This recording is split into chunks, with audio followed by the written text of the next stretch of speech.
I think we also now have Nancy's head, so I want to bring in Nancy. She is in Waukesha, Wisconsin, covering the story for us. So, Nancy.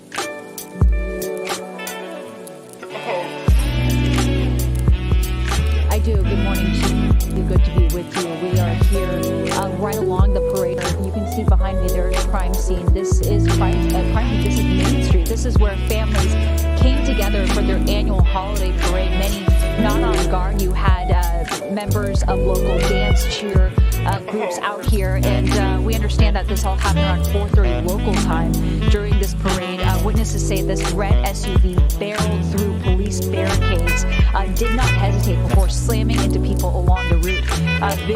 Graphic video shows the car running into members of a band without stopping at all before continuing on down Main Street, continuing to hit people.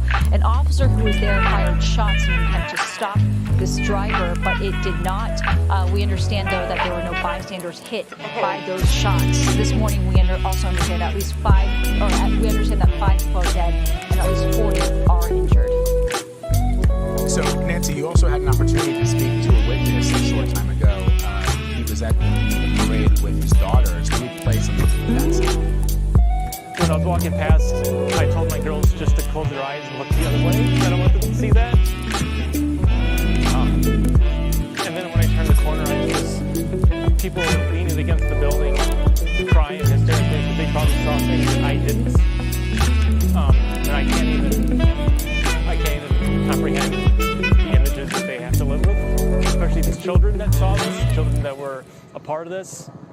I mean, being a father, I can't even comprehend it. It just sounds like he's still processing, Nancy. What more did Matt Rude tell you?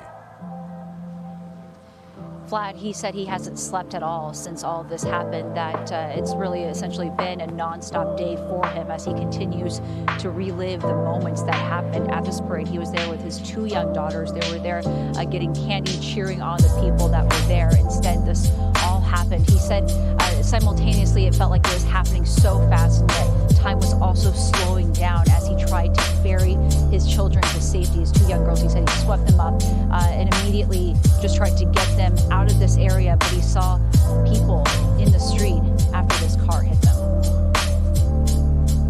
And what do we know about the victims from that shot that was taken, the video that was taken from, it looks like a balcony. It sort of looked like this vehicle is going straight into at least an organized group or a band, people participating in the parade. Can you give us any more information about the victims? At this point, we are waiting for an update from law enforcement, but we do understand that one of the groups marching in the parade has confirmed this morning that they do have members among the dead. The Milwaukee Dancing Grammys is a dance group that's been entertaining crowds along parade routes and at other events for nearly 4 decades, with the only requirement that you had to be a grandmother. In a Facebook post, they said those who died were extremely passionate grannies, that their eyes gleamed with the joy of being a granny, and that they were the glue, they say, that held them together. I'm going to send it back to you. Yeah, that is absolutely heartbreaking, Nancy. And before we let you go, what do we know about this person of interest in the case? Is there a reason the police haven't filed charges yet? We're waiting to hear from law enforcement in a briefing that is expected this afternoon, but a law enforcement official is telling, familiar with the initial findings of the investigation, is telling CBS News that the suspect was fleeing another crime scene, possibly a knife fight, when the driver plowed into this parade. And we do expect to learn more this afternoon. All right, Nancy, thank you very much.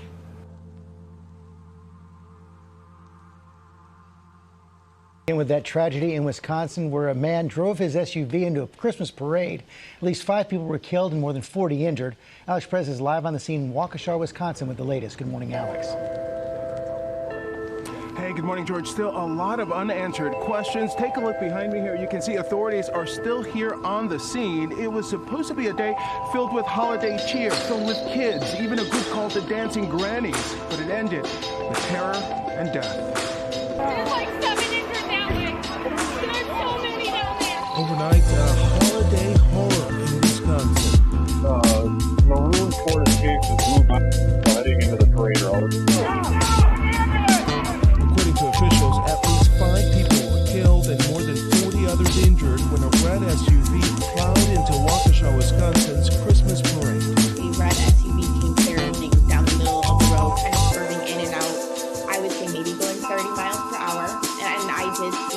hit people after the car kind of passed through.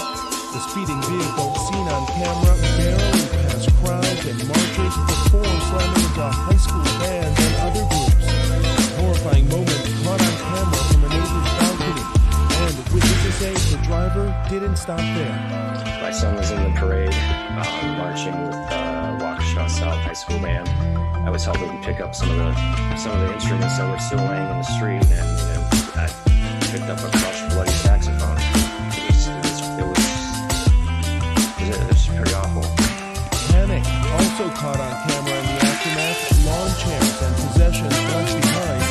People screaming for their loved ones. The SUV plunged into the crowd.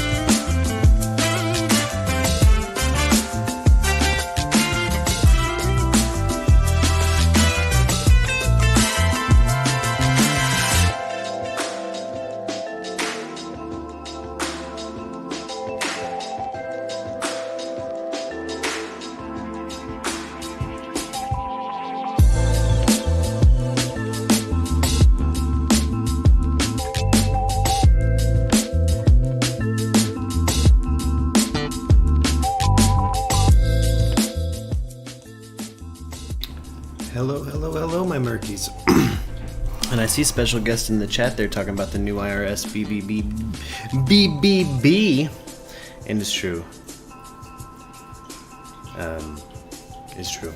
It's the IRS is going after people who haven't paid their W-9s or haven't filed their new W-9s. And you know, we got a bunch of new W-9s we gotta fucking file. I was just talking about that on the stream. You know, I always stay up to date with the stuff I do as a creator, so I am up to date with my tax forms and stuff. Still kind of getting the show going today. I've had kind of just a moodish, it's been a big mood few days, but I had one of the best weekends of my life this last weekend, so didn't cover any breaking news. Figured we'd catch up on that today. Justin, how the hell you doing, bud? Grab a hoodie. I'll be right back. And if you got them, smoke them this morning, gang. Let's burn one today. Lord.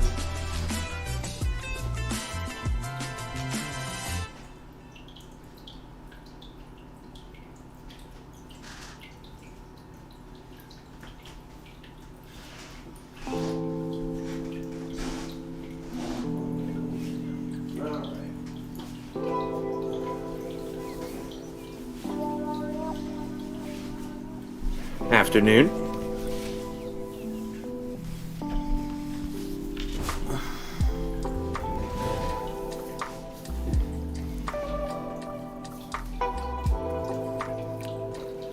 Nice hoodie. Good afternoon, everyone. Yo. Sorry, I see special guest in the chat here. He's talking about it's probably going to be a leftist talking point that this new Biden stuff is these new W-9s and all that's going to be going after billionaires, but no, it's an attempt to, like I said, was going to happen, to reverse the Music Modernization Act, because now people like me can get fucking paid for what we do. People like Justin, people like me, people like special guests, we can get fucking paid since Trump. The only good thing that fucker did, but what's hanging out of your hoodie pocket? A mask. A mask for COVID. I live in a metropolis, so you gotta mask the fuck up here. Yeah. I'll put a hoodie on. I'm fucking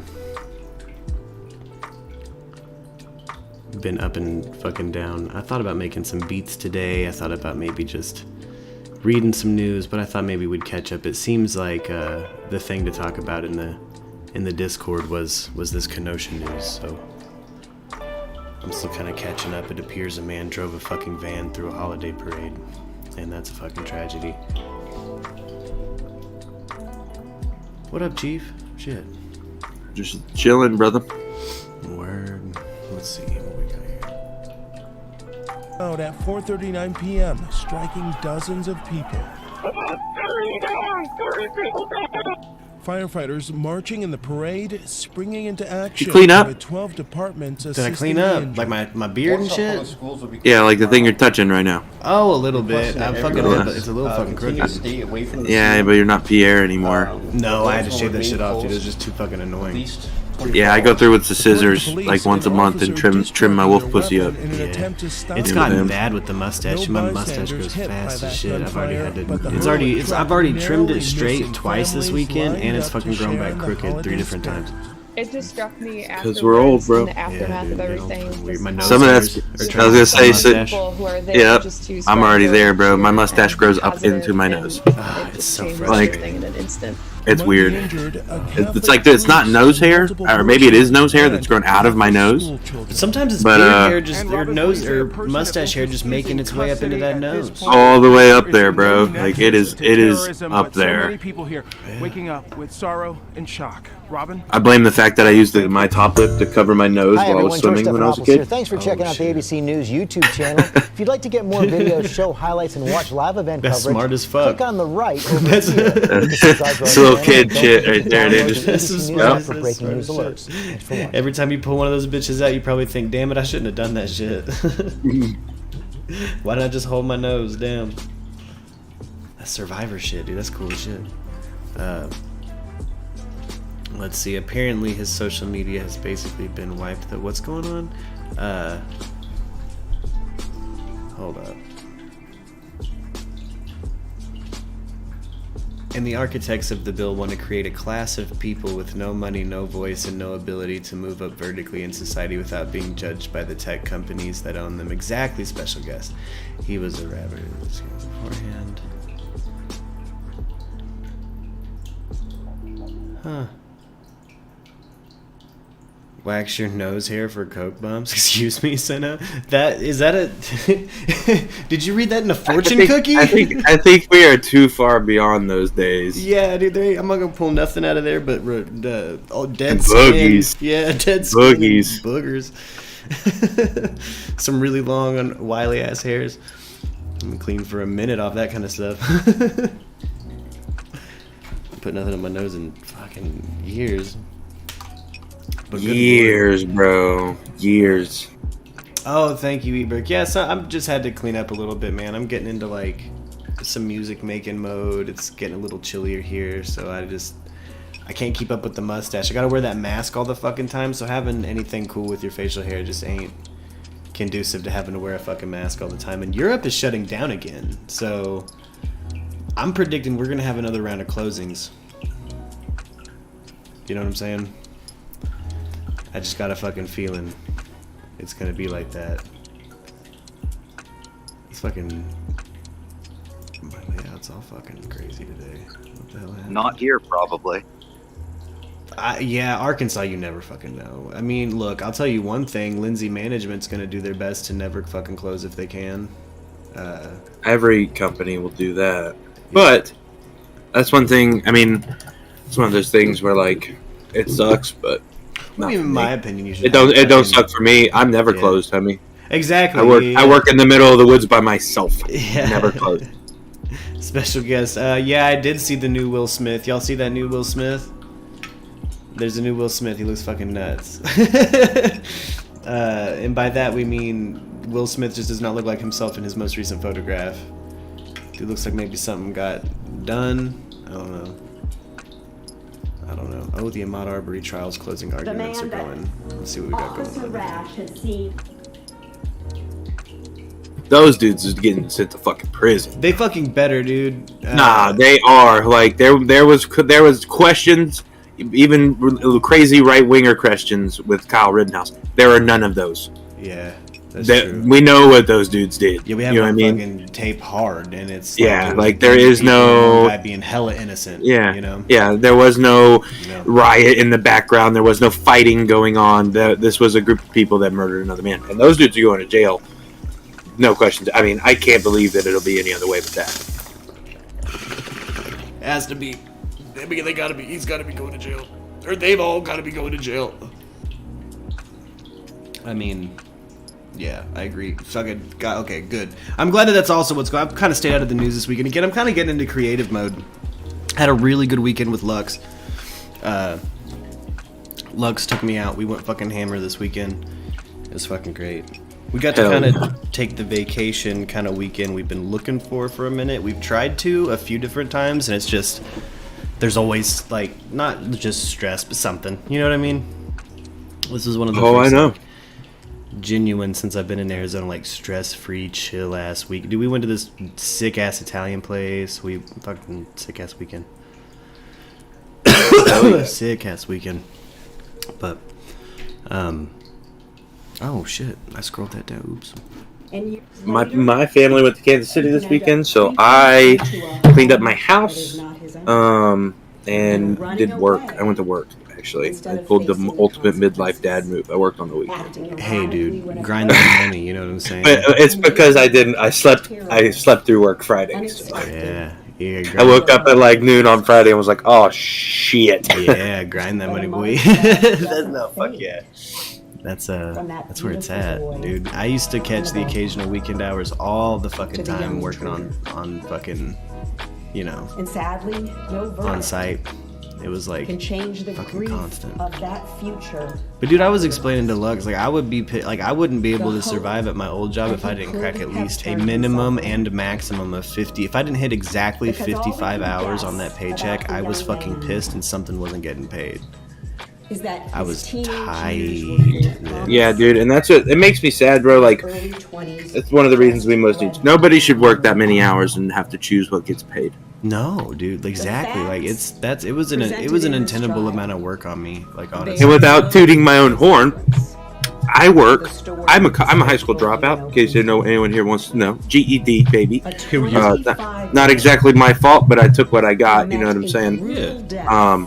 But I work anywhere from by residents of a 30 to 45 hours a week. Word. And I mean, dude, I'm here with you most afternoons. Yeah, exactly. It's you know what I'm saying? Like, that's a tenable schedule. It's honestly what it fucking should be. It shouldn't be a. It should. That's how it's weird because like I have to remember that because like people get really upset, dude, and people are really upset and they deserve to be upset. And like for me, it's not that I'm not upset. It's that I don't have the general socioeconomic pressures that a lot of people do. Yeah. Because, and I don't even know how to explain it. It's like because of where I work, and it's one of those things where like I'm not trained. Like I'm trained, but I'm on the job trained. I didn't go to a school. I didn't go to a college. I didn't even graduate high school. You know, I just found a fucking cable company and worked there, you know what I mean? Yeah. And then I've worked there for 12 years now. I've worked there since I was 18, but you know what I'm saying? Like I took a couple months, like half a year off and worked with you at Chartwell's when the boss man had hernia surgery, you know? Yeah. Back when I was bitch boy, and now I like have my own truck and shit and things are different, but exactly. But it's not like that in a lot of jobs. You know, it's not like that in a lot of jobs. You know, they don't care how long you're there at Walmart. Like you're getting paid what the book says you're going to get a pay raise, and if that's not enough for you, well then talk to Uncle Sam. Exactly. Hey, what up, Anna? Yo. What up? Let me actually, since we have kind of a hot button title on this sucker, and I'm kind of farting around today. Let me get a little more news. Let me get a little more caught up on this. Was this in Kenosha? This is I think fucking near. It was in Wisconsin. Yeah, I didn't see the same town name, but yeah. I mean, not that it matters a whole lot. You know, what I mean, wherever it happened, it's a tragedy. But ooh. Yeah, let's see. We are following breaking news out of Waukesha, Wisconsin. 10-minute At thing least here. 20 people are injured after a vehicle plowed into a crowd. I'm trying to take y'all with into my studio process. I spent the weekend. I got fucking Logic Pro set up on this laptop. Minutes ago, I've got a new little recording set up for reels, and it's going down. Tonight was I'm actually prepared to start working on shit now. Situation for the city of Waukesha. We don't have all the details. We can't provide details at this point, but we will have a press conference at 7:30. And to speak now is our police chief, Dan Thompson. Oh, shit. Waukesha. To answer the question, is Waukesha, so here in southern Wisconsin. Just give a brief have it summary here on the with map. Let me pull this Got up it. Discord, right? But about 4:39 p.m., The red SUV drove into our Christmas parade that we were holding downtown. More than 20 individuals were injured as a result of this incident. The Waukesha Police Department has recovered a suspect vehicle. It's fucking horrible. It's an ongoing investigation. Is there any motive given yet?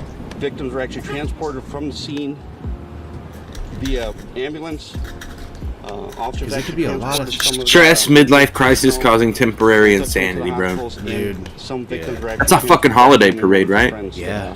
So it's not like anything crazy. It's not anything politically related, unless you're fucking insane and think holidays are politically related. It's just Wisconsinites doing Wisconsin shit, dude. It's fucking. It's not even like these are zealous Christians. Like these are just fucking people out there at a parade. Dude was. I mean, and not to make light of anything, because, but in my guess, dude said, "I am fucking going home right now." You know what I'm saying? Like, look at that shit. Like, didn't hit. Like, did he hit anybody there? More information because I don't want to give you bad information. I think a bunch of 20 injured. Well, no, I know that, but I mean, in this shot we're seeing where he's zooming by. Oh, see, I didn't see anybody get hit there. No, I don't think so. I tried to not click any of the ones that have the actual graphic content because I don't know what YouTube will let me get away with. Right, yeah, but I just meant as far as like, dude wasn't like swerving left and right to take out everyone that he could looks find. like a sober person. You know, it looks like somebody who's fucking tired of sitting through this motherfucking Christmas parade. Shit, I wonder. You know, I hope it isn't, because that's crazy. Because that's fucking crazy. You know what I mean? Like, who gets that tired of something that like? But I mean, dude, it's COVID. People are cracking left and right. Like. I mean, you can see him blazing through a whole parade scene right there without hitting anybody. Yeah, we got the flag people here. He fucking look right past. I would fucking have shit myself right then. I would have bounced out. Yeah, imagine if that's your fucking daughter out there with that flag, dude. I would have. Oh my god. Or your son if he's on a fight. You know what I'm saying? Like your child. That's your child out there. Your teenager, not just some random one. And all the kids, families, and community members affected by this senseless act. I am grateful for the first responders and folks who acted quickly to help, and we are in contact with local partners as we await more information. Broke through to protest the turkey genocide for killing all the turkeys. I doubt it. I mean, I hope it's something, like Chief is saying, I kind of hope it's just an unstable individual. It has nothing to do with Kyle Rittenhouse. It has nothing to do with Christmas. It's just a piece of shit, unstable person. Yeah, dude. I mean, you know, like, that's what I hope. Like, I hope that it's not. I hope it's not revenge time at Christmas parades. Like, that's that seems a little lowbrow to me, but that's fucking that's just a hell of a precedent for assholes to set. You know what I mean? And I know, I don't know. For me, this made me think of Alec Manassian, the incel. That they are looking into a person. I don't know if you remember that case. He rented like a truck and drove it through a whole crowd of people in Canada.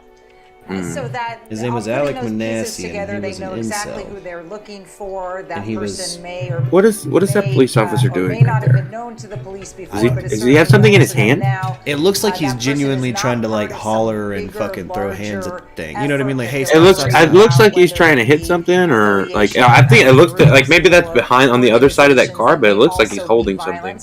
But that's probably just the picture where it's paused. I start to see silver lining amongst some really bad news. So whether I don't know, man. I feel like if this person was intentionally trying to do damage, then I don't think that's what they were doing, because we've seen multiple scenes where there are people very able to be hit that are not. You know what I mean? But at the same time, who the fuck drives through a goddamn holiday parade, bro? It's fucking insane. High schoolers and high school shit and kids practicing their marching music. You know what I mean? Like, it's more than just like the thing for the holidays. Like, you know what I mean? Yeah.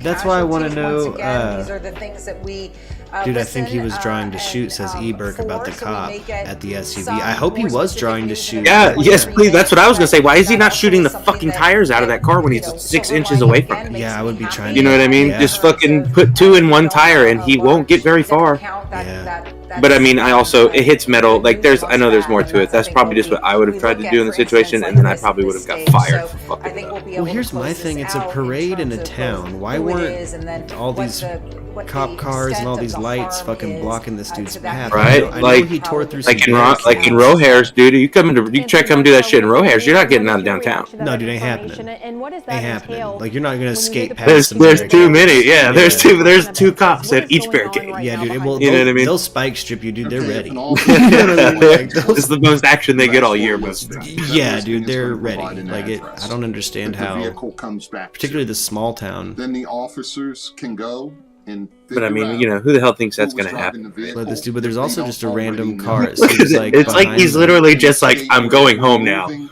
Don't get in my way. It really does seem like he's like, yeah, get the. I'm done with this. If shots were fired, then I would SWAT doing this part of the procedure. Damn, yeah. The last girl that's closest to him on the very last of it has to move her flag so it doesn't get hit. Or at least she does reactionary. That's how close he was. Because if the individual is like he's so close to her in particular, at least, that she felt like if she didn't move her flag, it was going to hit it.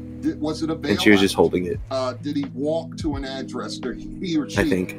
I'm not a flag person. We don't know. But this is the phase where. Oh, guys, guess what I just got? Guess what just happened live on fucking air? Let's find this person. Uh-oh, what happened? The YouTube money from the merch raffles hit the bank account. Blah, blah, blah, blah, blah. Guess what, motherfuckers? We're sending out merch, dude. It's happening. Money in the bank. It's happened. Your guys' super chats have made it. But they don't know if the owner is in fact. Word, Stanody. Yeah, I think there's a YouTube moratorium on That's it. exactly right. So everyone, we know Erica, you getting that hoodie? It's happening. License is known. There's so many pictures of the car at this stage. Anthony, you getting that hoodie? We're all getting that. You're all rich. You're getting that hoodie. Maybe the same person. You're getting a hoodie, and you're getting a hoodie, child, and that's it. And that's we've only had 3 winners. That's that's like the 3 or 4 we got. These work themselves out relatively quickly, as we've seen over the course of. Have they found? I mean, have they found this person? Do we know that? The owner and then the dude just straight like 007 through there, and now is unfindable. Can't be right. No, I think they got him. Okay. I saw what looked like the van being detained, like, you know what I mean, like it being the still and photos of it and shit. Oh, and to answer Erica, I'm kind of still a grumpy pants. I just, big dude, big mood. I'm feeling better now that I'm here with my bruh. I got Justin, I got Chief, I got y'all. I feel better now. Good, dude. Ungrump, bro. Yeah, dude. I always forget grumpy makes me feel better. At the end, it was a very different situation, and so we do want to sort of hold on that. I try to not bring misery or shit moods to other people. Is my main thing I'm bad about, because I'm bad about it. Red SUV. All right, bro. We all know who founded Grumption Junction. Dude, I'm the conductor. I'll take you there. I'll drive that fucking train right off a fucking cliff too.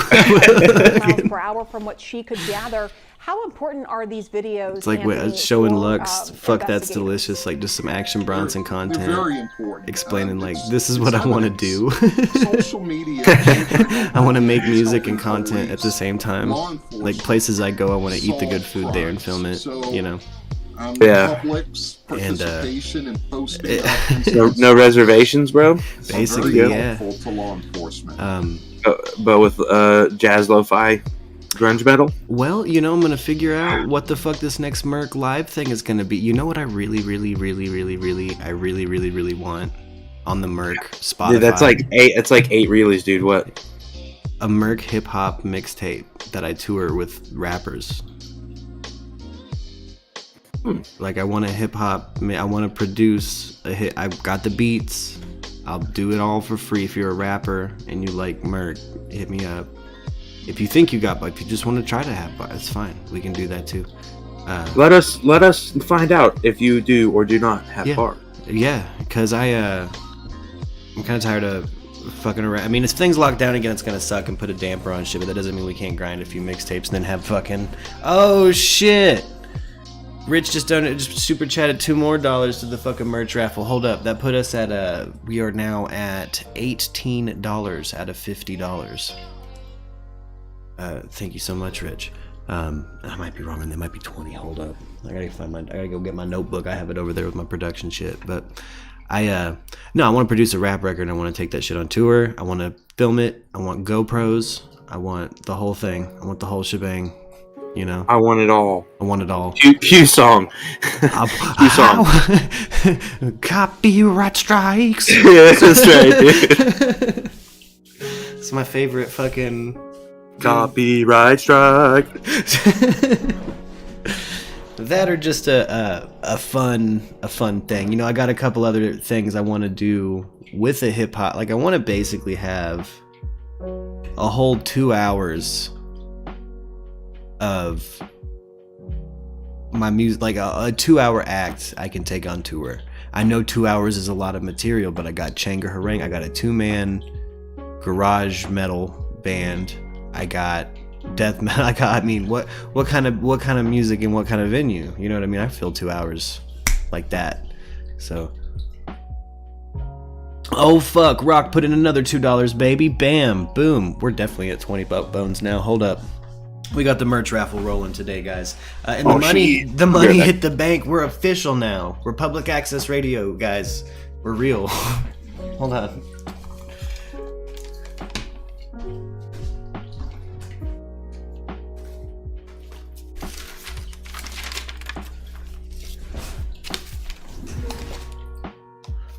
Oh man.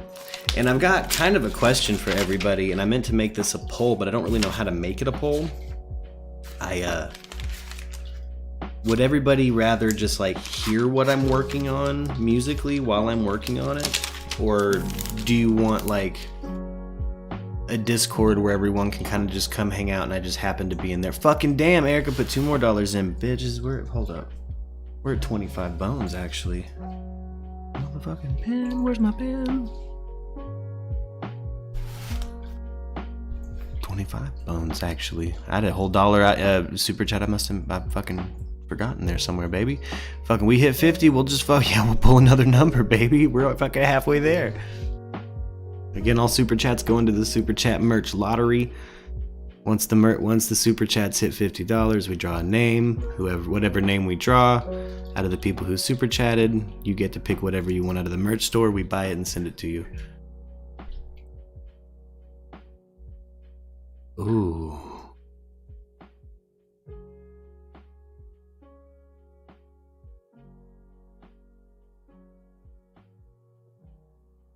Ooh, and I might be getting some tacos, bitches. Man. But the COVID's popping off here again, man. We're having people out on the street testing positive. Dude, we got homeless people spitting on stuff. I can't go get the flavor of the city that I want because of COVID. I've been sick of that. But, you know. Lux went off. What did she go off on? She saw somebody bitching about medical segregation and kind of how shitty the COVID mandates are for people, and she was like, motherfuckers don't even know, like, you know. And I'm like, oh yeah, right now our focus, like I can't get the fucking vaccine yet because of my health, and I want it so I can go do shit, and now a whole bunch of shit I can't do. I gotta go get tested 2 days before. It's crazy. Right, because that's important. So much COVID in all 3 of your kids' schools right now, Erica. Motherfuck, dude. I see. Okay, go ahead. I don't know. I hate this shit. I'll tell you right now, I cannot lose my taste. If I lose my sense of taste, I lose my fucking mind. I can't, dude. My sense of smell? We have no information that... I don't even know if I can lose, dude. I have fucking... I'm not neurotypical, and I have some synesthetic responses normally attached to smells. So smells are... You'll see me with songs just named after smells. Was there initial complaint of a knife being involved? Yes. Cherries and feet, like that's gross, but I've got a song that it smells like that to me. We didn't even make it there. We end up immediately responding to the crisis. 58? Who's this for, 58? A chief or? It looks like we got a live press conference, guys. I went live to like the Waukesha, Wisconsin. The police chief's holding on. I'll tell you this, we actually had... Have you seen the video of the suspect talking about being a suspected pedophile? No, I haven't, Stan Odie. Can you... tried to engage and stop the threat. 5 have died already, Debbie. I think that might be accurate. We're going with channel 4 next. Hello. Hello, Erica. How you doing? I'm good. How are you? Oh, pretty good. Yeah, I just got an email from the high school, and so it's a VOTEC high school. So it's in carpentry. Like 6 or 7 kids in that shop have the COVID, so they sent that whole shop home for 2 weeks. Fuck. And I'm like, okay, but they all share lunch, and they all share like regular classes. So 1 week they do shop, and then 1 week they do math, English. You know what I'm saying? So there's no telling who they already freaking infected. I'm sorry, I just freak out about this. Yeah. I'm going to repeat the names. Holy shit. And again, I apologize for getting Manuel says fucking the first. I'll put the names out on the press release. We'll post that on the internet so we get all outlets. This is the suspect, Daryl Brooks, and he's in custody. Did you see that they caught that ex-NFL player? For what? Remember I posted a video on just the fucking domestic abuse piece of shit. Yeah, I think his last name is Stacy. Yes. But yeah, they got him. They got him at someone's house in Florida. Oh shit. He's going down. Fuck, dude. Lux knew a lot more about that than I did because she's used to work in sports, so she used to work in the NFL and shit, so I don't know. Mm-hmm. I was like, fuck, I don't know. What stands out in my mind? I don't know who that is. But I don't know who he is either, but I saw the video and I was just like, OMG. And I saw that he was on the run, so I was like, I'm gonna see if Mark will put out like a... Oh, I've tried to trick my algorithm too to like give me sports news, right? And it's like it must be the things I'm typing in, like who touches the most downs, and it's like, dude, nice try.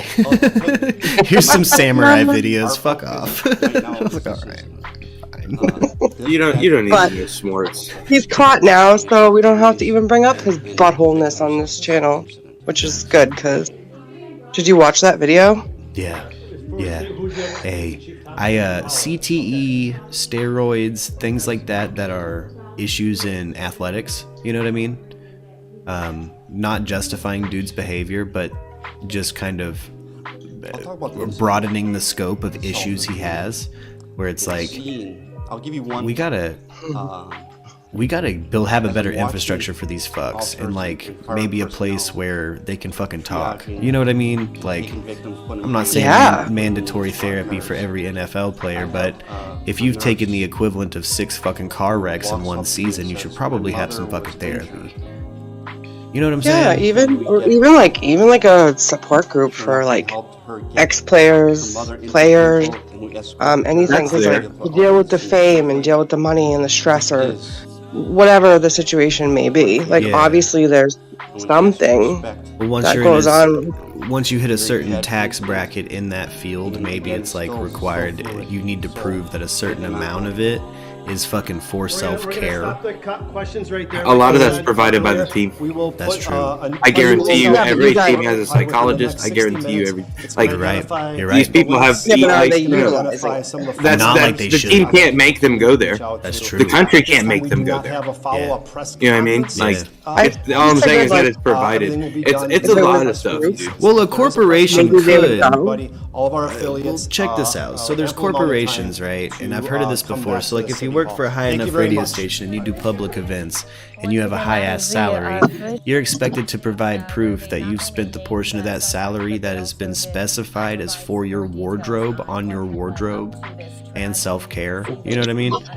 So like, I understand what you're saying, but you can't do that with money because the team provides it. Exactly. See, like, that's why I think they need to... If any of these NFL dudes go get something extra like that, they are sure to tell everyone about it. That's true.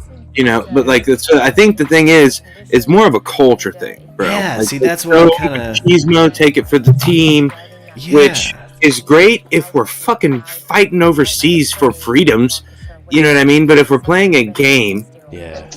If your head feels funny, come sit down for a minute, bro. See, that's kind of my thing. You know Is like the NFL itself. Like, if you want to do business with the NFL and you're in a certain tax bracket and you're taking fucking car wreck amounts of fucking concussions, like, maybe they should, as a company, say, hey, you need to provide us proof that you're taking care of yourself. If not, here's where you need to go if you want to do business with us. Because movie companies do it. You know what I mean? Like, there's... Because it's attached to culture, like you're saying, where it's like it feels like, to me, like the upper echelon, the people who organize the NFL like the system the way it's been.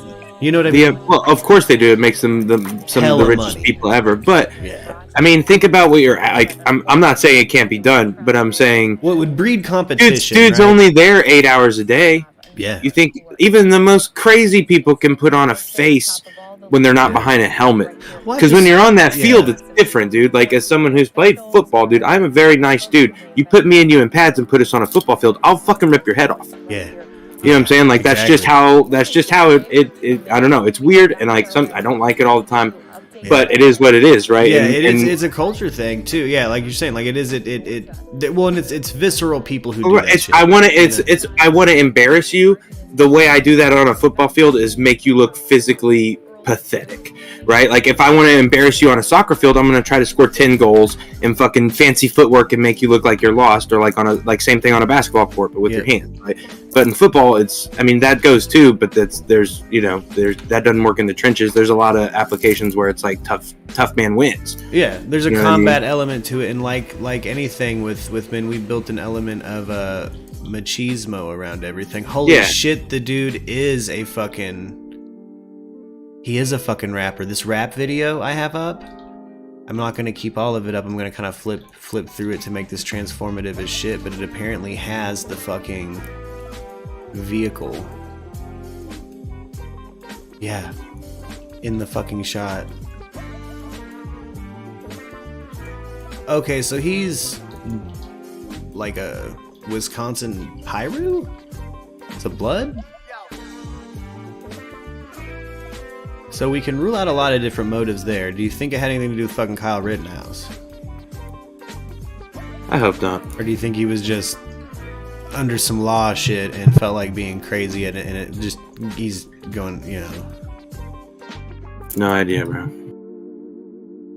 I hope it's not, but I mean, worst things have happened, right? Kind of bullshit. Anyway, it's very much bullshit. Yeah. Yeah, I hope he gets fucking all the time. All of it. Fucking crazy. But, you know, I've seen, okay, so you see, like, back to kind of sports and compassion. Like,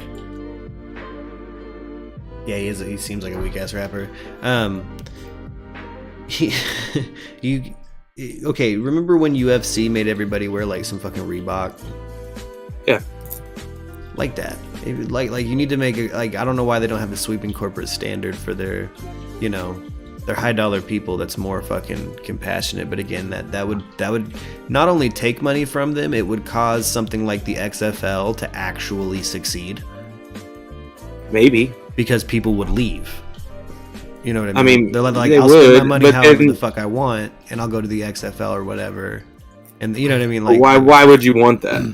As if you're a fan of football, you want the highest quality football you can watch, right? Like, I'm just using the XFL as an example because there's really nothing to compete. And I don't mean any competition thins the pool of the best. And who are we kidding? Nobody is going to come in, no matter how many people the NFL lose, and be able to pay what the NFL pays. It would have to be Elon fucking Musk. Yeah, like if Musk and Bezos started their own league, they'd have a fucking good shot to get enough people around them enough money to do that. But that's not happening. Yeah. If anything, they'll buy a team in the business model that's already making billionaires. Yeah. You know what I'm saying? Yeah, and they're like. But they don't even need that. Like they only need that if they finally are like, all right, technically all my stock money kind of doesn't exist. Yeah, you know what I mean? Like maybe I want real money that exists. You know? I feel the same way about professional wrestling, like our kind of American like WWE shit. Like there needs to be, like, McMahon needs to have some fucking. I heard he's more compassionate than he used to be about the actual care of his fucking talent, but like. At the end of the day, that's talent in the entertainment. Well, I mean, now he's got Triple H as a son-in-law, right? That's true. So, a former professional wrestler, world champion, big time name, man, knows what it's like, dude. Watch The Wrestler. Could you imagine having McMahon's daughter for a daughter, dude? That shit would suck. Dude, I bet you they're actually a pretty well get along family, dude. I hear Vince still has his weird shit though. Like he can't stand sneezes. Well, Vince has something, like, that's the thing. One, now Vince is fucking Vince McMahon. Anything that was a pet peeve is now a no, you can't do that. Like, you just can't do that. Not near me. I'm fucking Vince McMahon. And two, he has always been, like, there's a reason the WWE kicks so much ass, and that is because Vince McMahon has no problem becoming and playing the villain. Or actually being the villain. If it makes the drama good. If it makes it get talked about. Well, his dad, he cut his teeth with his dad, who, like, broke the #1 rule of the wrestling culture in America back then, which was you don't scalp talent. Like, and he said, fuck that. And then went fucking $1 billion with it. You know what I mean? Like, Vince McMahon keeps up that tradition of, like, nah, there's nothing. It's fucking business. I wear a suit for a reason, ho. That's right, dude. I don't wear a suit to be comfortable, know? I wear this because I make money, bitch. Like, so yeah. I can't get over the fact that, like, when someone sneezes around him, he'll tell them to leave. Or be like, you need to get yourself together. like he doesn't understand sneezes are involuntary. Quit that shit right now. Okay? Yeah. I will cut your fucking nose off. I read an article, an assistant of his had quit and said that when he sneezes, he fucking loses his own, like, he loses his shit, slams his office door closed. Like, he needs time by himself to process the weakness. Dude. That's great, bro. Yeah, there was who was it? I was listening to a podcast. There was an old time wrestler talking about, like, he was genuinely sick and he was sneezing and shit in a meeting, and Vince was like, you need to get yourself together, but wouldn't let him go home for the day. Like, it was like, the fuck? I can't get myself, bitch, I have a cold. It's like, well, you need to fucking get the mega powers and just flex that shit out of your body. It's like, that's not how colds work. That's how I do colds. No, it's not. And then he sneezes and has to excuse himself for like half an hour. Tells everyone to leave. Screaming. Yeah, well, screaming. So he excuses everyone else in that moment. He sneezes, get it out!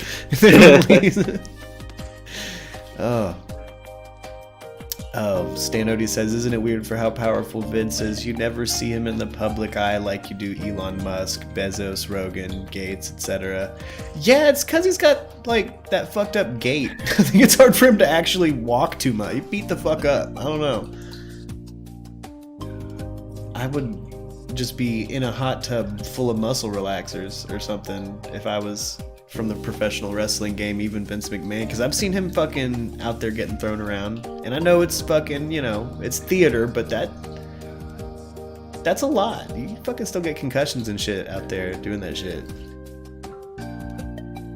Oh yeah, dude, wrestling is, I mean, it's fake, but those landings are real. Those landings are real. Yeah, it's a human the way that body hits that mat is very real. You know what I mean? Especially off of things like a cage or a ladder.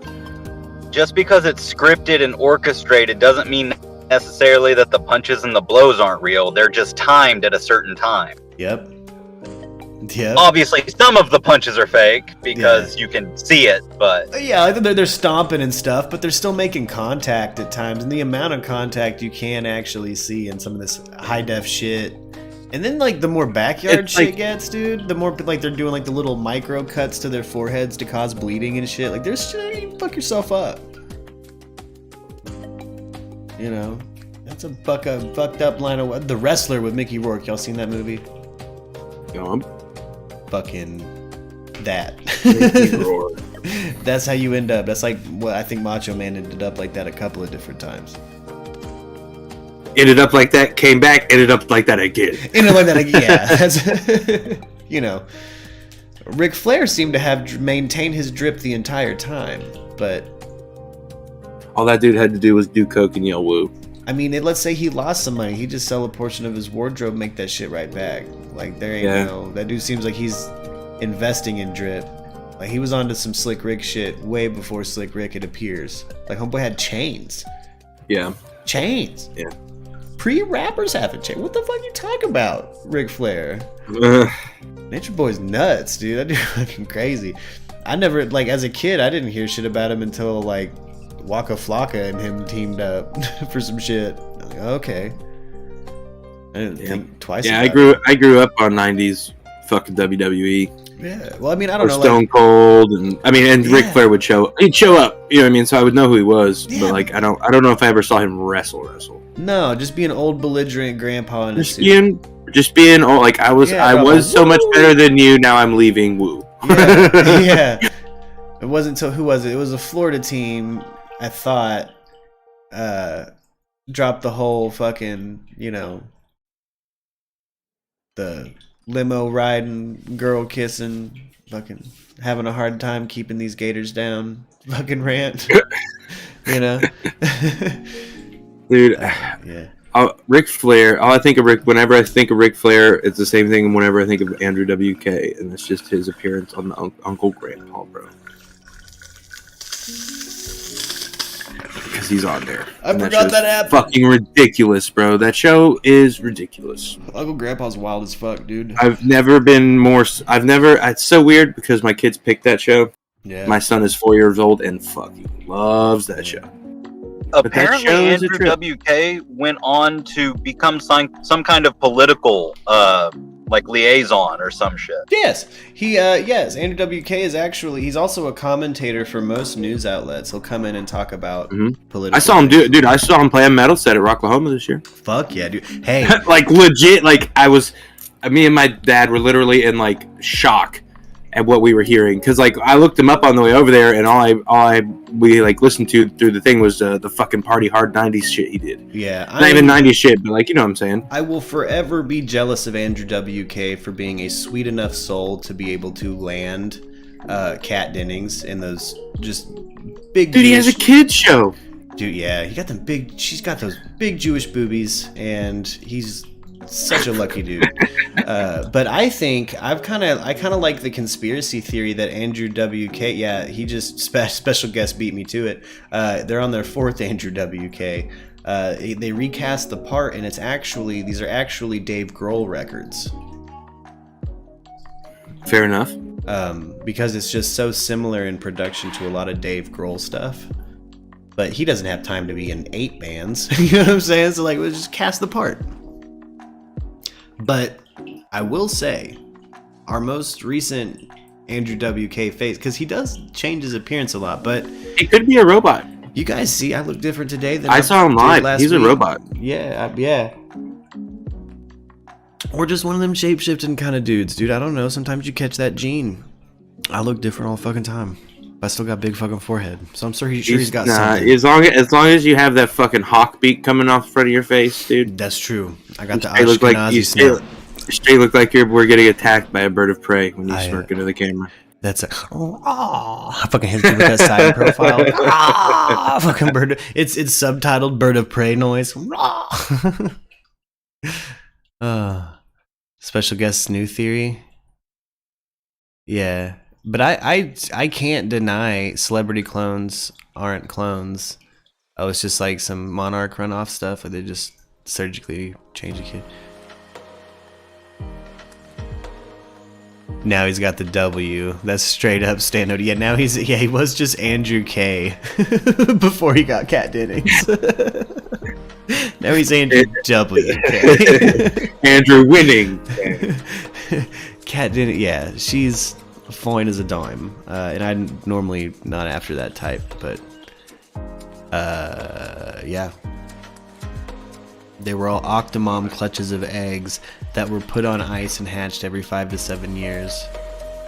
Where did Dave Grohl's neck go? Dude, it went into them fucking shoulder wings, boy. Yeah, dude, that's Andrew WK is a rip, dude. That dude is a monster. Yeah, that dude's shredded. That dude's and I'm telling you, when he came out live, I was confused to whether the fact he was pretending to be a robot or just that high on drugs.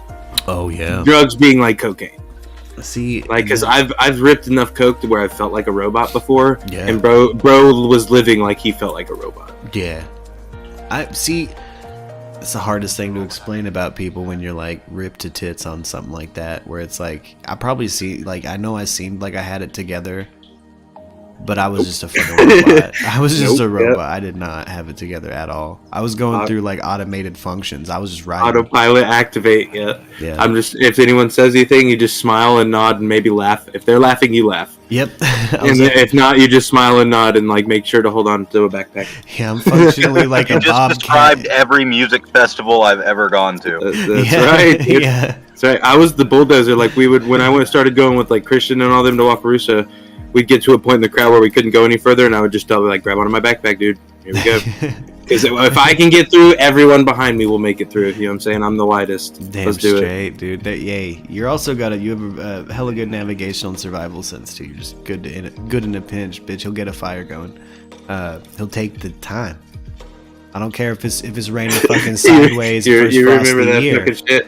Whole magazine, Never baby. Forget you and fucking Aaron, bro. And you're like, no, we're gonna go do this. And I was like, no, we need to get these tents set up, get a fire going. And they're like, oh, blah, blah. And I was like, no, it's about taking the time. Yep, it's about taking the time. I'll never forget that. And then you came back like 2 hours later with acid tripping. And I was like, well, at least you brought back some acid. Oh, man. It's so I've tried to put a tent together on acid more times than not on acid. I put your tent together at night.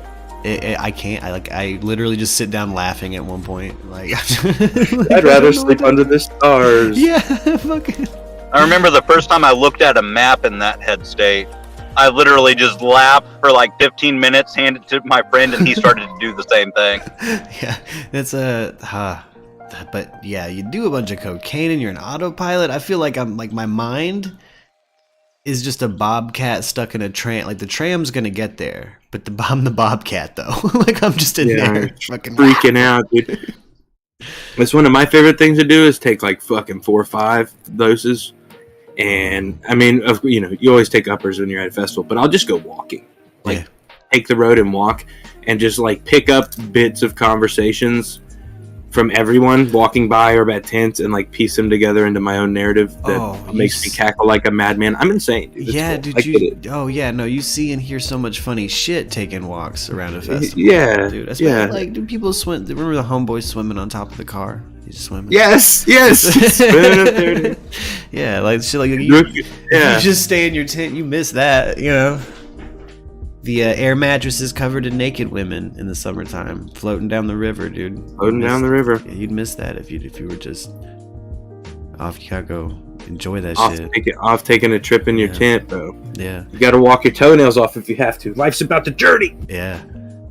Don't walk your toenails off. To answer, I forget who it was in the chat asking what we think the motive of this driver was. We've actually kind of talked. We don't fucking know.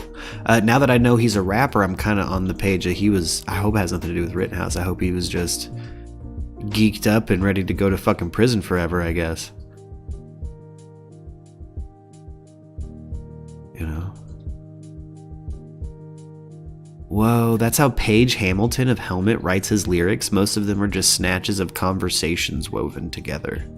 It's a special. Hell yeah. Dude, that's crazy. Who knew? I'm a musical genius. That's fucking slick as shit. I literally only did it for my own amusement. No, I will say one of my favorite things to do in the world is to get, if you get a little bit of an upper end of chief, you can get him freestyling, and he'll go for I've heard him freestyle slick as fuck. I'm talking ready for Hot 97, like. For like well over their record breaking length of freestyle. Like I've heard, and you can throw words at him, he'll fucking go. Like I've seen Chief freestyle his nuts off walking out of a gas station one time. Dude, kept it going all the way home. Methadone's a hell of a drug, bro. Dude, that's true. I've seen. Yeah, you do have a. Those was good times, dude. Yeah. Growing up, dude, when I had a lot more time to sit here and just do stuff like that. Yeah. So you thought you'd put on a show and maybe I wouldn't notice, huh? Oh hell no. Hey, listen. I can't talk but a minute, lucky for you, okay? I'm in the car with the ex. Okay, say hi. This is Liza. Hi, I'm the ex. Hello. Okay. Anyway, we're in the car. I came down here on Saturday, they picked me up. I'm painting pretty much the whole house. I'm having a good time, man. But I just want to explain to all the Murkies, okay? two of the biggest things in recovery that can screw us up is a relationship going bad and financial insecurity, right? So that being said, we know this, okay? And that being said, I can understand if people were concerned. You guys might be like, because I was in a bad way last week. You remember, I was really stressing about this, okay? But I also have this unusual talent to my disadvantage. I can be sitting there against a wall in a firing squad, blindfolded, and they're yelling, ready, aim, and I'll still be going, okay, wait a minute, maybe we can pull this out somehow, okay? And so I can convince myself it's still going to work out, and usually it does. So I was never really thinking about drinking or anything. Good. But that's why I wanted to mention it to you, because so I come down here, I'm painting, I got my phone in my back pocket, and I pull it out just to see if anybody sent me any messages or anything, and I see that I'm like 4 pages deep in the Discord somehow, okay? And it's saying that I'm constantly banning and unbanning some people. And I'm like, what? So I'm like, so as soon as I saw that, I was like, uh-oh. So I contacted Erica, I contacted you guys, and I was like, hey man, I think I screwed something up. And I'm really sorry about that, but I know it probably looked like I was drunk texting, but I was not. Right? Oh, no, just so you know, we never thought that. No, it just seemed like some pocket, like a genuine accident. Like it didn't, no, I don't think anybody took it like that. Well, just good, so you good, know, I know you were worried about never me. once did. I was like, at first, well, when I first heard it, like, I was like, well, I thought Allie had just bounced at first, so because I had heard from Lux that Allie wasn't in the Discord anymore, and I was like, well, oh no, did I hurt her feelings or something? I must have said something, or maybe I didn't respond to something. So I go through all my stuff, and then we saw because on the admin side of things, we can see a log, and it was really clear that it was like must have been in your pocket or something. While the ex is in the store, I got to tell you real fast, okay? I'm going to tell all you guys. Her and Greg, okay, hooked me up all the way through December, man. So I am fucking great, okay? So I, everything worked out, and I appreciate you guys forwarding my begging. You forwarded it for me, and I did get a few bucks off of that too, which I threw into the rent as well. So that all worked out, okay? And I never was that bummed out. I told you guys I was, but I was never really like to the point of going, I might as well go get drunk, because I just knew something was going to work. And these cats wanted me to come down and paint. So anyway, while she's in the store, I wanted to tell you that part, because, she's kind of modest about it and all that shit. So that being said, but here I was, man, the last thing I had said on Discord I was conscious of was I Am Batman showed a picture of his Vulture figure, okay, from Michael Keaton, right? And I had asked him, hey, does it come with a Keaton head or just the mask, right? And he might have responded to me, and then I never really got off of the Discord, and so that's why all this stuff probably happened in my pocket, right? And so I just wanted to apologize to you again, guys. I'm really sorry that I hit all those buttons. Apologies needed, my man. Again, I'm glad you're in a good spot now. I'm glad things are working out. I have been hella worried. Emotionally, I didn't want you to think, oh man, he must be drunk or something, Well, it would make sense. I was more worried that having to change permissions just because of a pocket dial thing didn't freak you out or make you think it was anything personal. It had nothing to do with that. I meant to have just the permission set a certain way.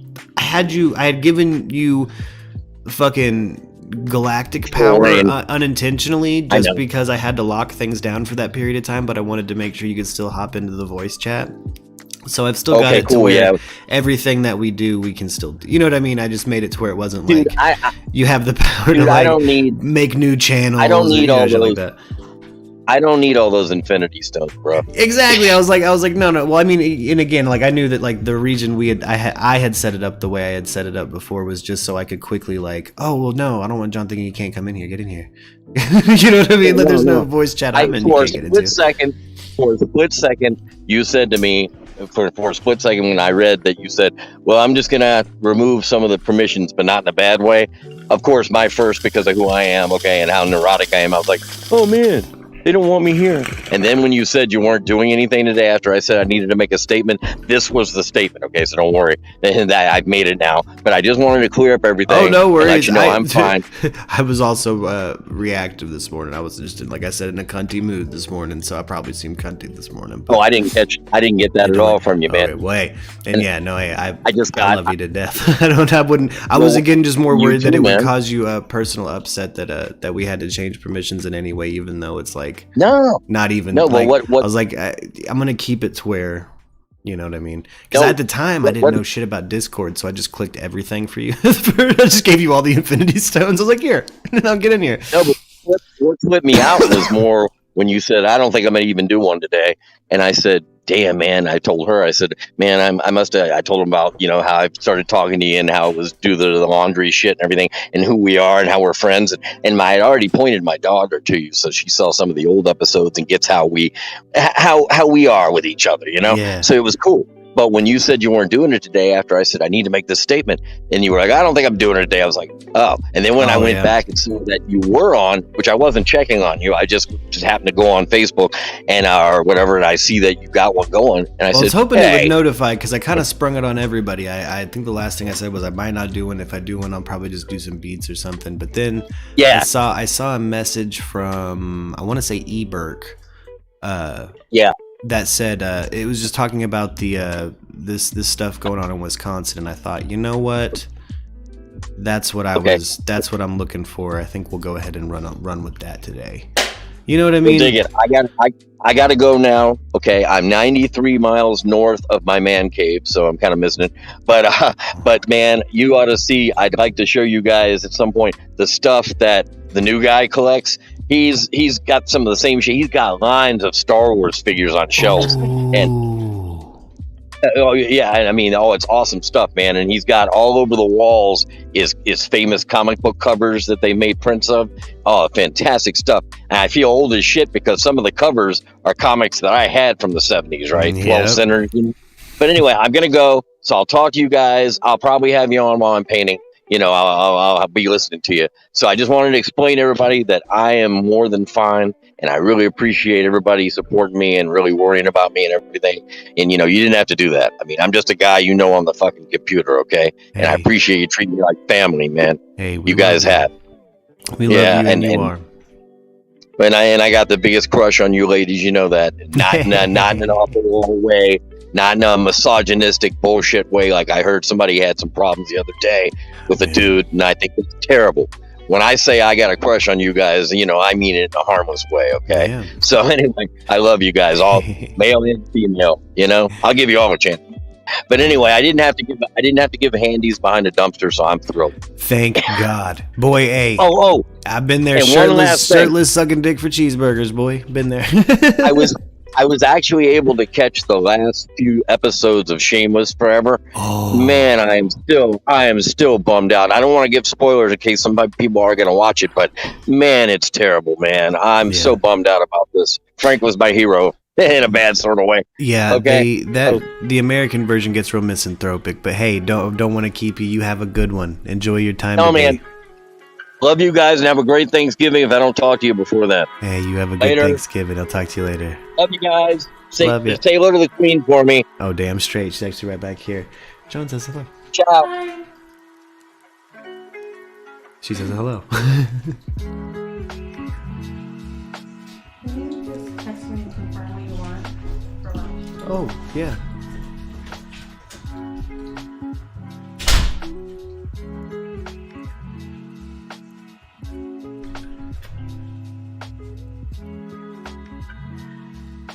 Let's see. Let me get to confirm my food real quick.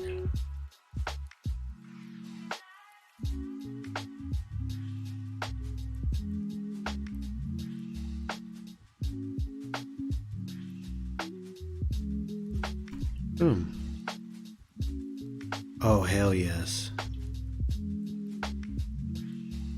So, Stan Odie, Chief, Justin, he's a rapper. He's a bad rapper. What do we think? What do we think? Look, man, some people do crazy shit just to get in prison. I don't think it was gang. There are easier ways to get your prison cred, though. Right?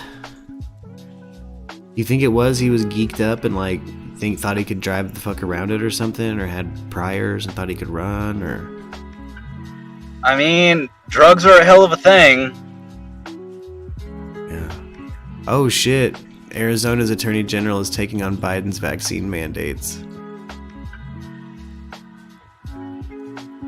Oh fuck. It is really affecting Arizona. Like, the mandates are pretty... It just doesn't jive with how shit works out here, dude. We're the Fremen, dude. We run on desert power, dude. We can't be having these mandates necessarily set up for New York. You know what I'm saying? Like, water's a precious resource out here. There's kinds of shit going on. You can't just... I don't know. Literally suffocating the state.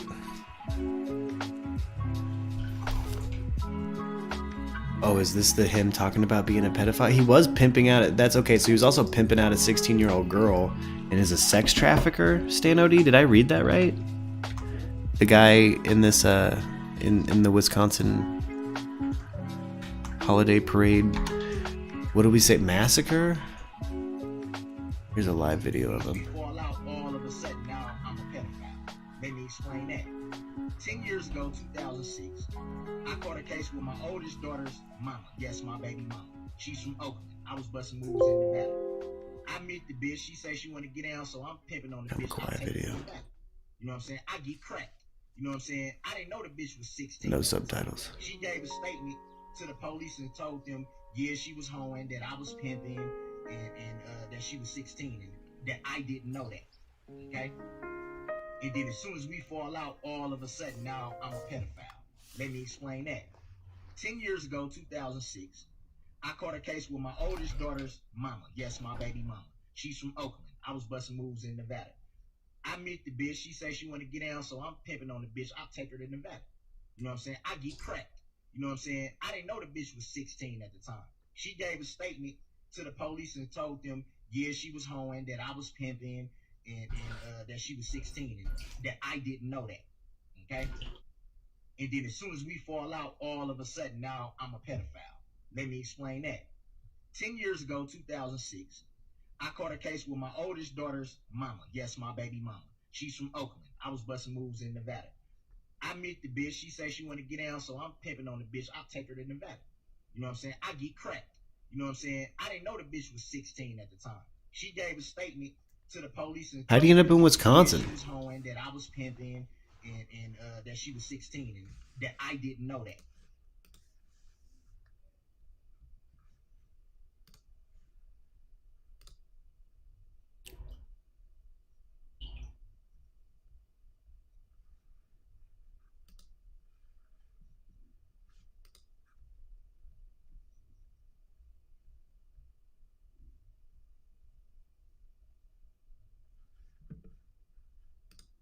Huh. Crazy. Crazy, Stan Odie. Thank you for sharing that with me. Else that's fucking... put something into your body, period. That's what our lawsuit's about, and it's as simple as that. And I appreciate, once again... That was the Attorney General of Arizona, Mark Brnovich, taking on the Biden administration there on vaccine mandates there, announcing that lawsuit for federal workers. And you're watching live now from Fox. Oh, really, Berg? Milwaukee in particular. Right, so you get a lot of gang activity in Milwaukee. I've heard that before, actually, that people who don't cut it end up there.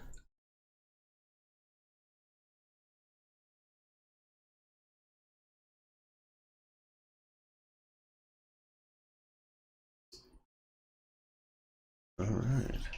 I've definitely heard that. You know, Anchorage has a bunch of crime that a lot of people don't realize. Like, Alaska's dangerous as fuck too. So there are some kind of like up north places. It's like you don't realize that maybe, like, yeah, with like some real out of pocket Pyrus and shit. I imagine it sounds like some Bloods that aren't worth shit end up there. And that's dangerous as hell, dude. What are they doing up there? Hiding? Just get ran? Their mama lived there? What? You ever heard a story or anything, Eberk? I don't know. you know, the gang affiliated people I knew moved there because like their parents had moved there like from Mexico or from like, you know, like they were genuine, like their parents were immigrants, and so like they might float around the country, but they would end up back in my town because that's where their family is, you know. This dude got out on bond because of violating bond. What the what? Yeah, I don't know how you're not seen as a flight risk at that point. But I guess if you present enough plumage to a judge, he's just going to treat you like a peacock that can't fly and just going to assume you're just going to stay in town being loud. Just hearsay, nothing particular. Oh, gotcha. No, like actual outline, like no, like big statistical reasons why people show up there. It just happens. I gotcha. So we think maybe in this Wisconsin situation, perhaps he's just a, you know, so we know he's a gangbanger. We know he's a wannabe rapper. We know he's been engaged in sex trafficking. So I'm assuming some drugs and shit too. Floated is like fucked up in the Bay Area scene, it sounds like, and then ends up in Wisconsin driving his vehicle through a crowd full of through a parade. Damn. So I don't, you know, motive, I think maybe what Chief was saying, I think he might have been just geeked up, fucked up or something. I don't know, maybe fucked up and thought he could fucking get through it, didn't know it was a parade. Which again, I can't help but feel this thing is zoned all fucking crazy. That car should have been a little more fucked up having to like break through a parade like that. How did it just get in there? There just open traffic behind it? Behind the parade? Behind a parade? One of those northern shit up. I don't know. Such a weird one. But looks like Arizona's straight suing the federal government over this shit. That's fucking wild. I mean, good luck, I guess. I mean, it ain't, yeah, there's no way that's gonna fucking go anywhere. Like, I mean, maybe they'll fucking, you know. Oh shit! Security guards from Astroworld are filing a lawsuit. What they were supposed to pay us. That's the only way. That's the only thing. That's one of the things that is still in dispute right now. Okay. So they were initially told that they were going to be paid $30 an hour, and then it went from $30 an hour to not being paid at all, to eventually just mysteriously being paid a little of something on their cash app. And so as we go forward, with this litigation, that's one of the things that we'll also be looking into as well.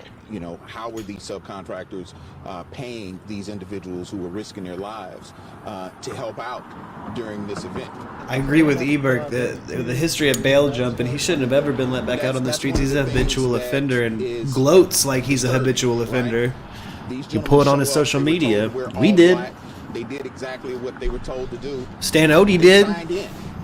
No ID, nothing required. They signed in on a form and went to work. And as you can see, ended up getting injured. As we were walking in, they were recognizing some of the people that they were actually trying to help during this event. And so it's been traumatic for them, and as well as other workers at this particular point. And what's the name of the company again? AJ Molina. How many hours did you work? We worked over 16 hours that I can count them, kind of remember exactly, because I remember we showed up. We showed up like 5:30 that morning. We didn't really get in touch with anyone until about 7:30 because we were here for about 2 hours trying to locate the company and who was in charge. So I could say from like 5:30 that morning to like 1 a.m. the next day, that night. What did you think about the whole process? Did you think this is red flag or red flag after red flag? I really don't. I couldn't think about the red flags because it was so overwhelming of, the volume of things that was going on. Yeah, it was like a funnel of fucking people with one gate. I only have my level 2. I have interest in having my level 4, which is like bodyguard security. In particular, you need extra training for that, and so you got to have a certain type of mentality. And I was trying to keep that mentality of not getting starstruck around the celebrities and not trying to enjoy the concert so much and try to actually pay attention to the fans and do the the job of helping them. Oh, Stanody says, I'm not saying it's race related, but he was vocal about his hate of police and white people on his social media. I'll link it. Gotcha. The fans couldn't, Yeah, I bet anybody associated with BLM's gonna stay away from that dude, because even if he did act and he says it's up for that cause wasn't behind him. I guarantee it. Much like all his drug deals, the Pyrus probably aren't really behind it. Like, he's a wannabe everything. This guy, I feel real bad for the security guard. I think he genuinely tried to act perfect. I'm kind of glad he's coming out and talking about shit. Following breaking news out of Waukesha. Because it's real easy to blame security with that Astroworld situation, so I'm glad the Astroworld security people are filing fucking some lawsuits, because that he was like a level 2. He's not even he's not even fucking qualified to handle that volume of people, and they let him run that shit anyway. It's fucking crazy,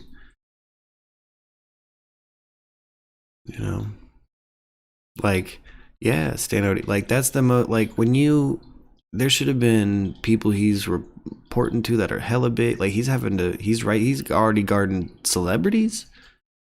That's dangerous for the talent.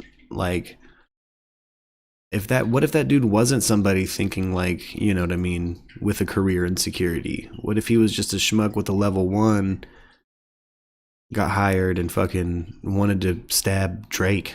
You know what I mean? Like, the fuck happened at the high levels of coordinating this event were fucking botched. I think it's gonna go real bad for NRG and Live Nation and Travis Scott in court. I don't care how much PR he does. I think he's, as like the production head of that event, which he claimed to be, he made all the wrong moves. I'm fucking really glad those people are coming out. I couldn't imagine working security. That's just a fucking nightmare, dude. A fucking nightmare. Oh, hell yeah. Lux is bringing me some tacos, gang. It's street taco day. I had to order some merch, too. We got some back-end work to do. I'm pumped. And, gotta make Chief I'm gonna just start making some straight intros and outros when people even just peripherally mention that they want music. Like, here's a fucking, put this in VLC on loop. You know what I mean? Or here's a fucking whole playlist or some shit. I'm trying to get some completely rights-free shit for everybody. And just fuck it, do it live. Show you guys me playing like 8 different instruments, I guess. It's monotonous. It's gonna be fucking, I don't know, I've always wondered how a stream like that would go. Me showing you guys like into my musical creative process. It could be boring. I would imagine for a viewer. I don't know. Maybe not. Maybe you're into that. I don't know.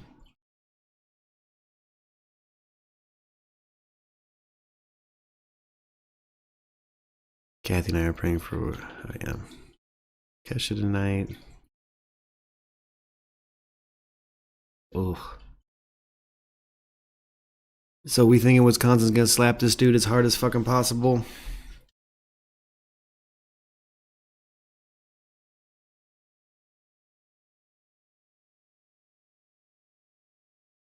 Because I got a feeling Wisconsin's gonna slap him as hard as fucking possible.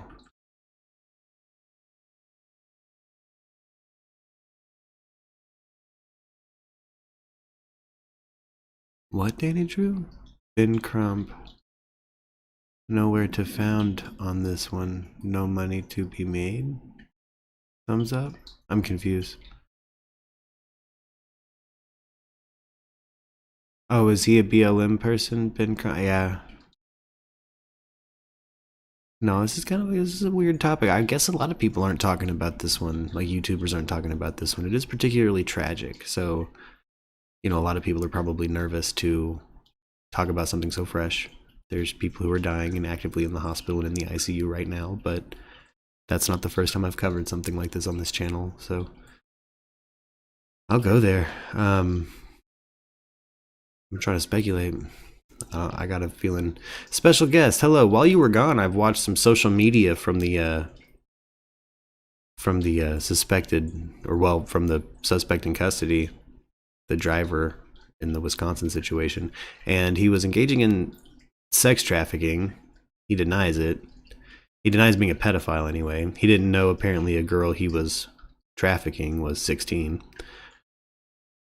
Used to fuck around in California, some kind of West Coast blood connection or something, which is weird because you'd think that's Crip territory, but ends up covered in red in Wisconsin. In his music video, we saw that vehicle in the background. So, still sussing out motive. Special guest, I think. Yeah, learning a little bit from eBerk too. You know, why is there such heavy gang activity in Milwaukee? And it's because people fuck up in their scenes in the West Coast or the East Coast and end up in Milwaukee, or places like Anchorage. You know what I mean? So again, like, if this dude publicly comes out and says he did it for a specific reason, I guarantee there's no official, like, organization or backers behind anything he's fucking promoting behind him. And that includes gang activity. I bet you there's no gang out there that's like, we didn't tell him to do that shit. You know? Exactly, special guest. Yeah, has been the whole time.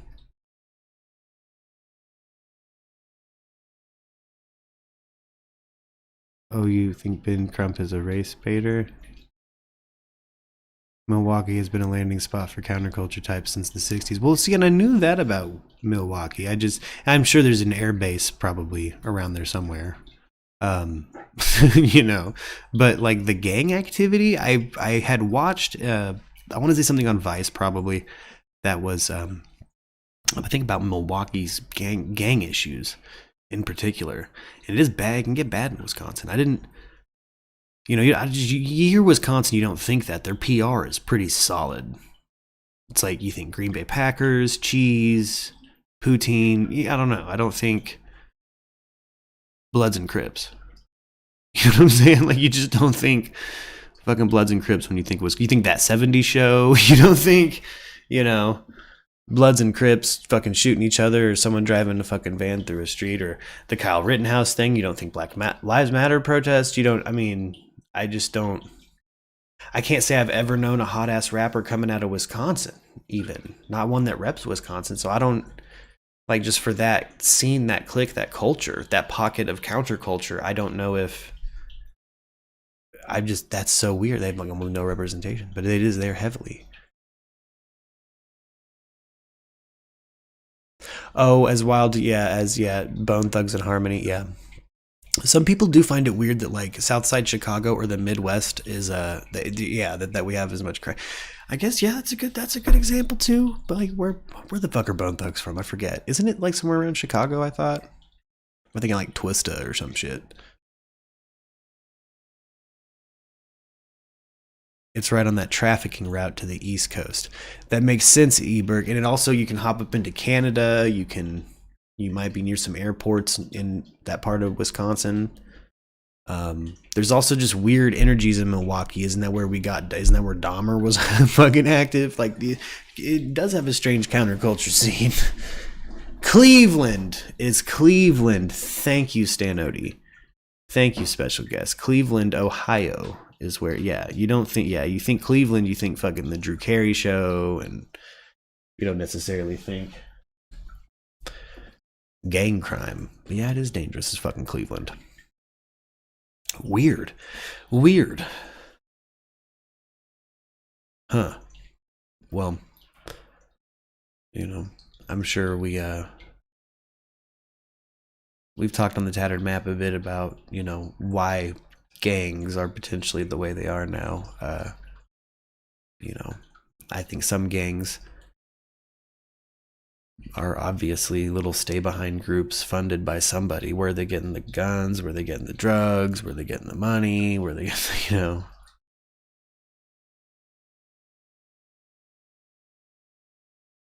Yeah.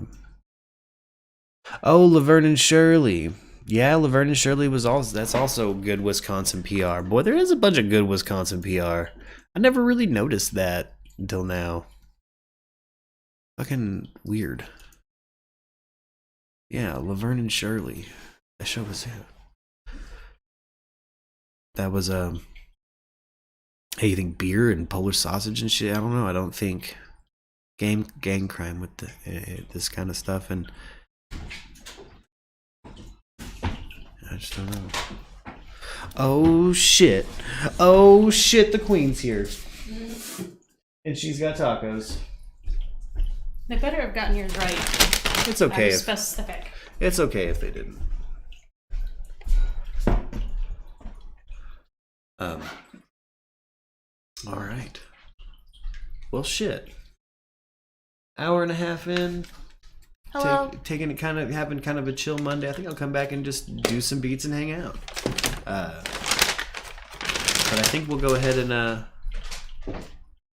pause for the cause, boy. I'm gonna eat some fucking tacos. I wasn't expecting lunch. I'm very excited. Lux has entered the building. Are you over there or over here? Probably hop over there. Okay. I think I'll probably just hop to a quick break, then turn the beats up. We'll just hang out for a bit, gang. Yeah, I can bring you your stuff. Nah. I want to get comfy and eat these tacos real quick and just come back. Keep our energy rolling. I retract the goodbye. I retract it.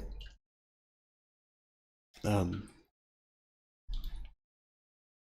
yeah, this news has been wild, and I'm kind of. Is that the parade? This is the parade where this happened. This is what we're kind of talking about today. Yeah. So there's a lot of deets I'll catch you up on with this guy. Off mic here in just a second, but I'll be right back, gang. Let's turn these beats the fuck up.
brought levity to each other's lives. But there's a lot more to life than that, and I realized that in these last few years. And we just became very different people. And so we had nothing in common overnight. It's very strange, but that happens.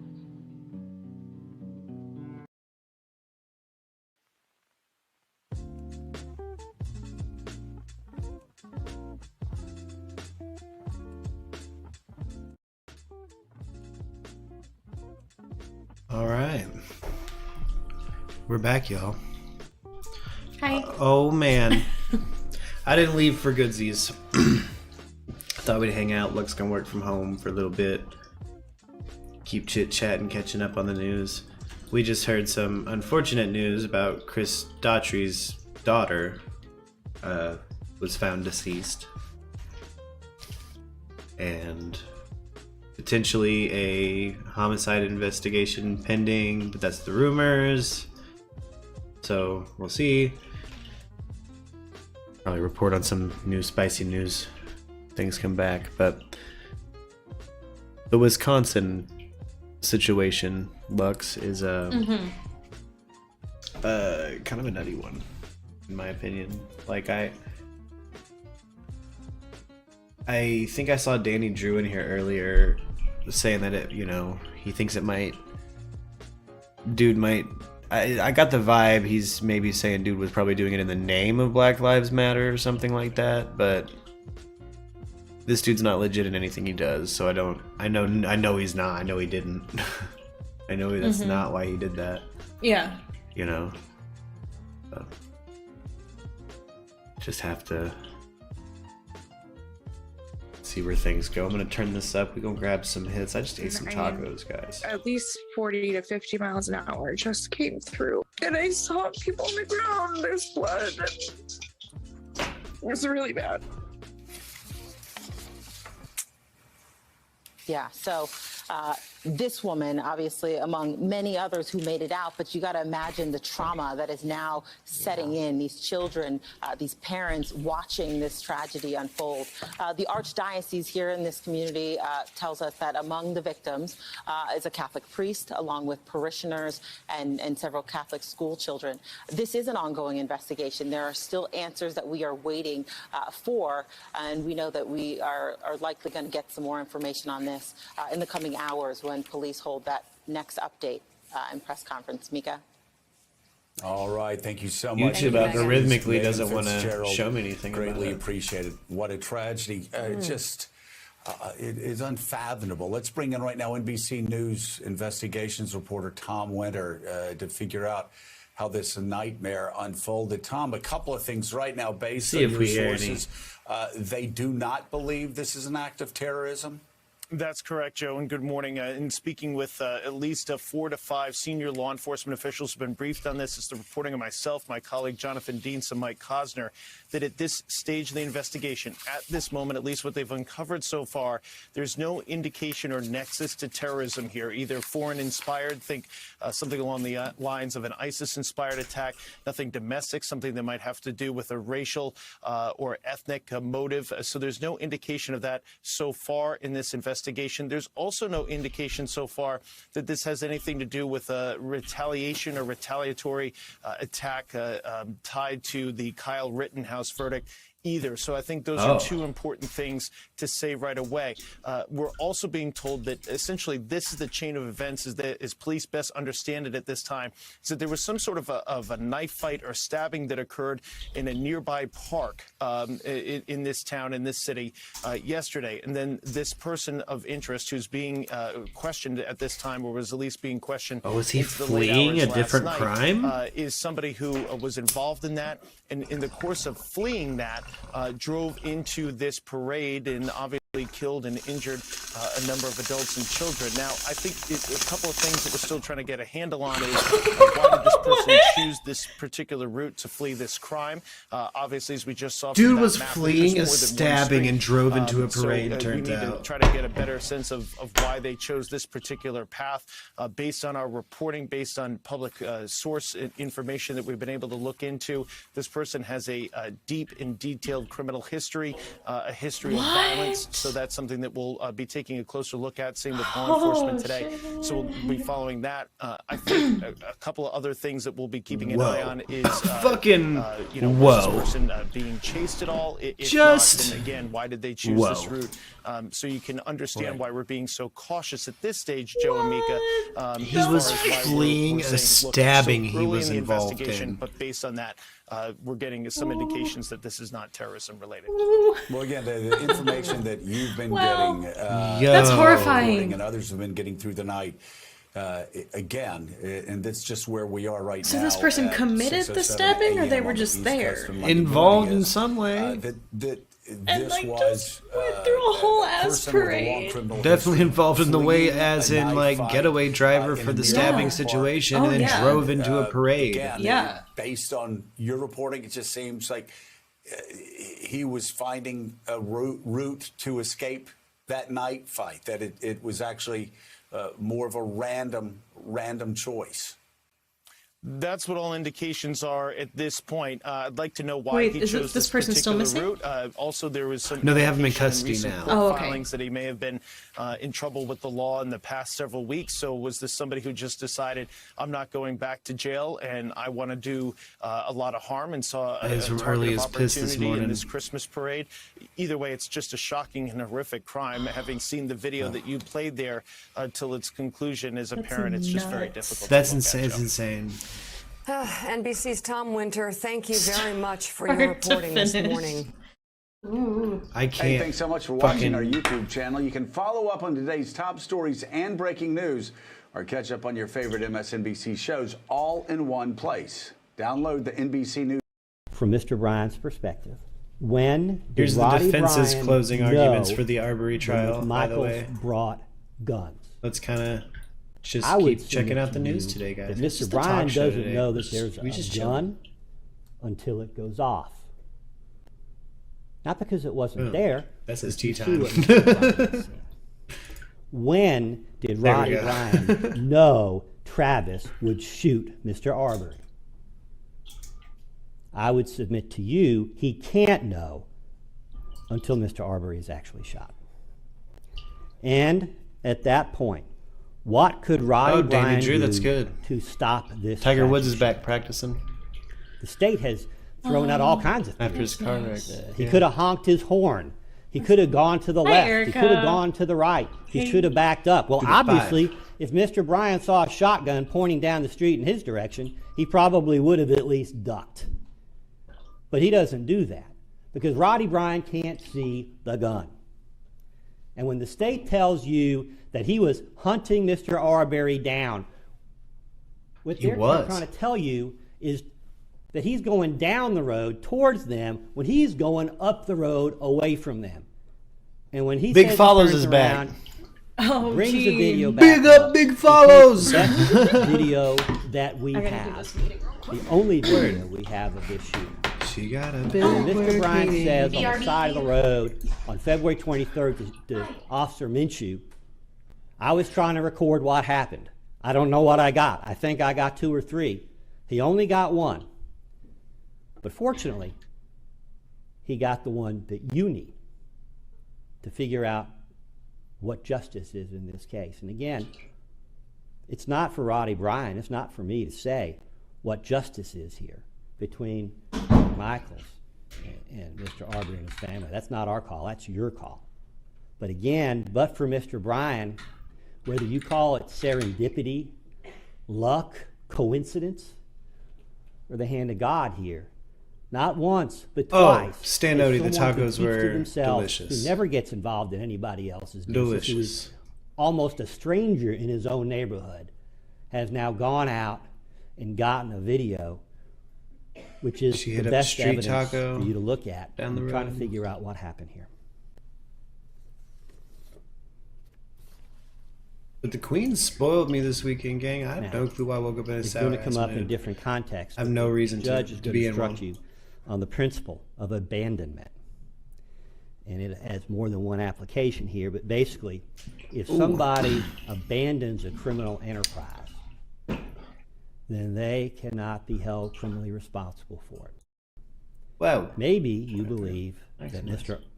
Bryan was attempting to falsely imprison Mr. Arbery. Of course, that would depend on whether or not the McMichaels were authorized to make a citizen's arrest. We'll talk more about those issues later. But this is a defense, and it is the burden of the state to disprove that defense beyond a reasonable doubt.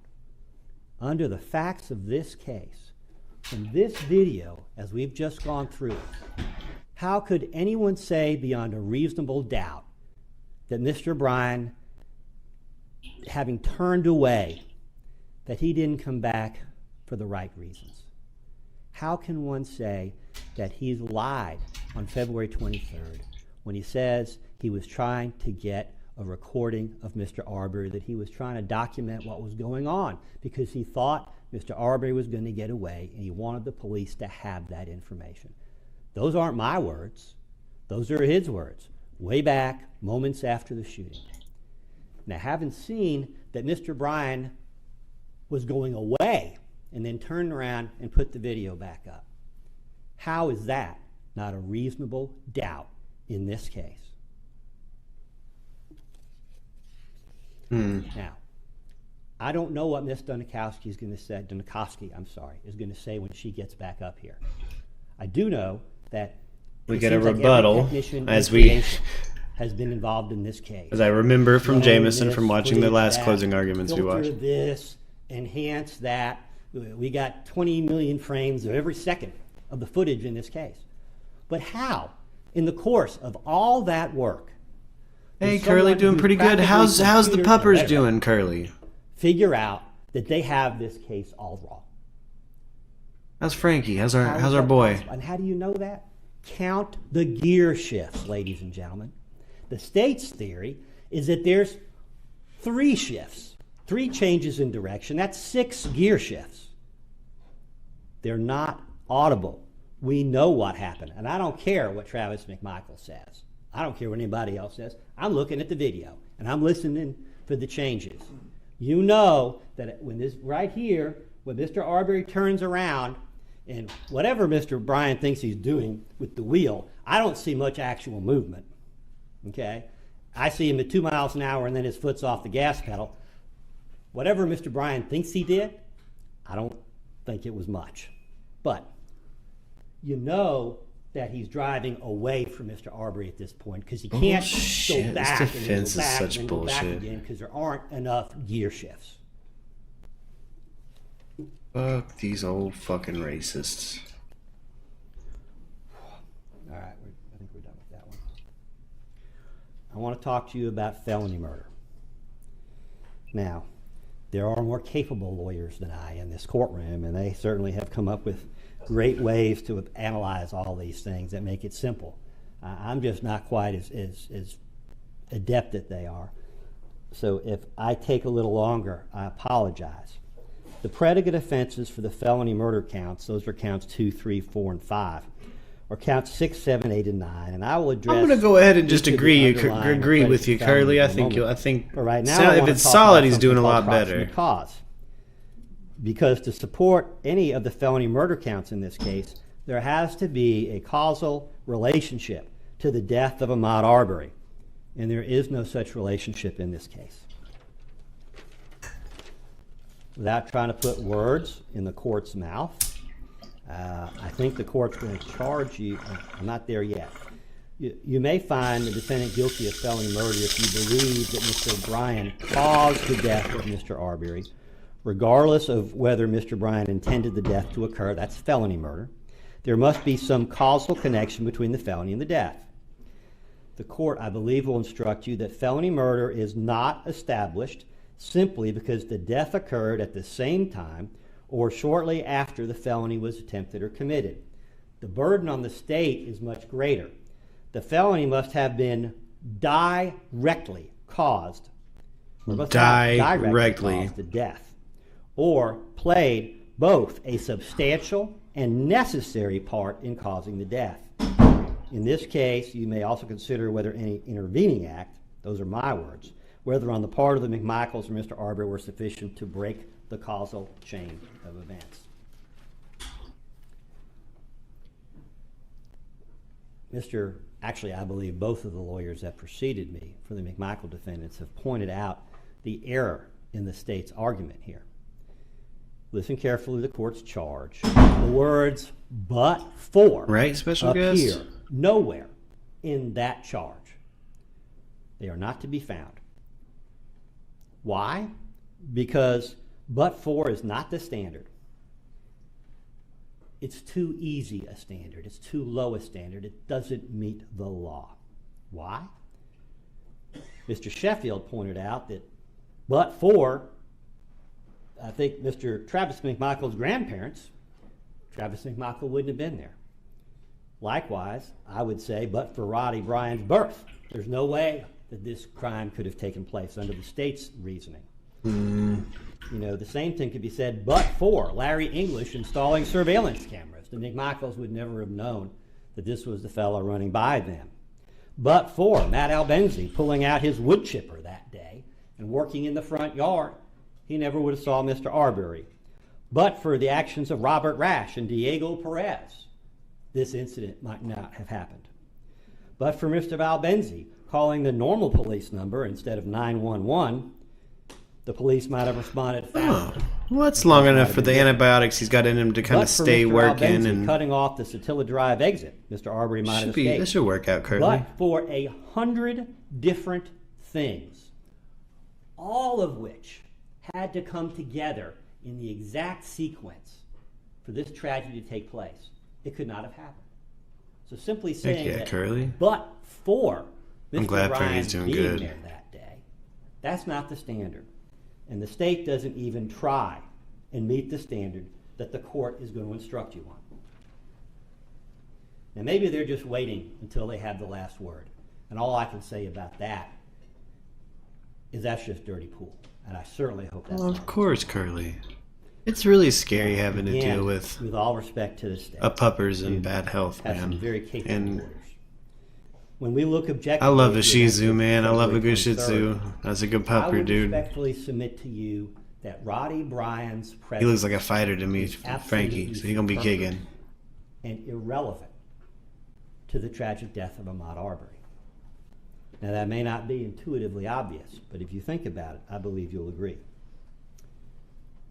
Had Roddy Bryan stayed in bed that day, if Roddy Bryan had stayed on his front porch, would Ahmaud Arbery be alive today?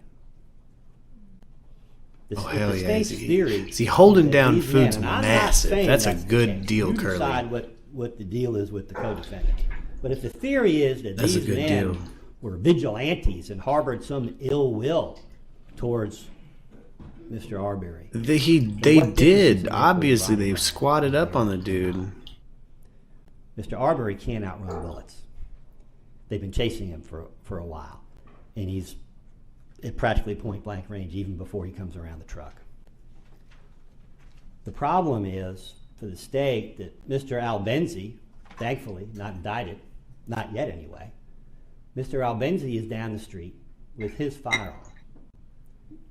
Roddy Bryan doesn't know that. That's why Roddy Bryan goes down Satilla momentarily as Mr. Bryan is turning up the road. You'll remember the testimony where the state was trying to say that Mr. Bryan was trying to run It him was over. a coordinated And in fact, hit on this guy. Mr. Arbery had already turned up Holmes by the time Mr. Bryan put his car in reverse. I saw the video on Several stream. times, they incorrectly stated he was trying to run Mr. Arbery over. The reason that Mr. Bryan is continuing down Satilla is he doesn't know that Mr. Albenzi is there. He can't. But Mr. Arbery does, which is why Mr. Arbery is not going to go down that way.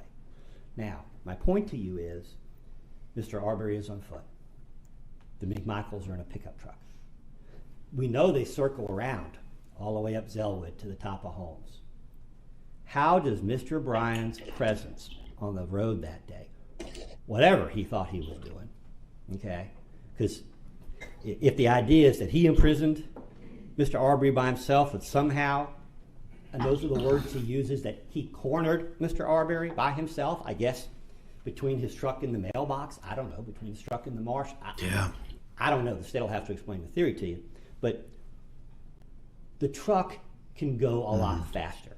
Mr. Arbery, if he's superhuman, might be doing 5 or 6 miles an hour, maybe 7. That pickup truck is capable of probably driving 100 miles an hour, maybe 90.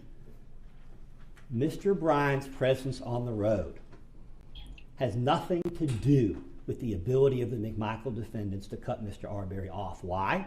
Because even though Roddy Bryan doesn't know it, Matt Albenzi's cut off one of the two exits from the neighborhood, and the McMichaels are already at the top of homes. They've cut off the second. Mr. Bryan is not trapping Mr. Arbery. He's trapped the moment the McMichaels get to the top of homes. It doesn't really matter what Roddy does. Now they do come down. Oh hell yeah, homework lady. Wait, why aren't those kids on a break yet, Erica? Isn't it holiday break yet? Behind Mr. Arbery. But it's clear by this point, it's certainly clear to Mr. Arbery that he cannot outrun. Well, hey. Hi. How'd the meeting go? Good. They can follow. I'm watching some bullshit defense still. How is Mr. Bryan? They're acting like this wasn't a coordinated fucking mob-like fucking hit by some fucking militaristic ass honkies on a dude who was just humming tunes in his head walking around. Arbery is already well within range of the shotgun that Travis McMichael is holding and the handgun that regular McMichael has. So if their intention, and I'm not suggesting Exactly, Curly. He was just humming songs in his head. Ahmad McMichaels meant harm to Mr. Arbery. If they meant to shoot him that day. Ahmad was working on music, and I go on walks like that all the time working on me. Like, I would submit to you that this is basically all the smoke screen from this. Fuck this defense attorney. I get he's just doing his job, but man, this defense, fuck this defense even. The death of Mr. Arbery. Because the McMichaels were certainly capable of catching up with him and shooting him if that was their intention.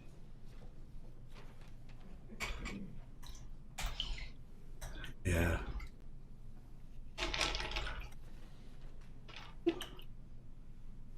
Oh, a half day Wednesday, Thursday, and Friday, Eric. Okay. What's happening? Oh, her kids with their, like, I was wondering why the fuck they weren't off from school yet.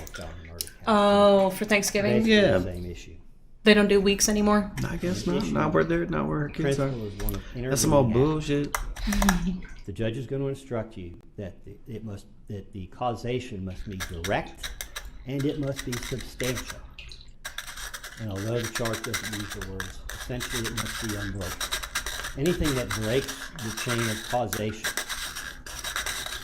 prevents a return of a verdict on felony murder. Objection. Obviously, there's an issue. That is. Mr. Goff, if we could please, if you were going to make a representation with regard to the law that will be charged to the jury, yes, if we could remain within the charge that has already been approved by the court and that will be read by the court. Let me, thank you, Your Honor.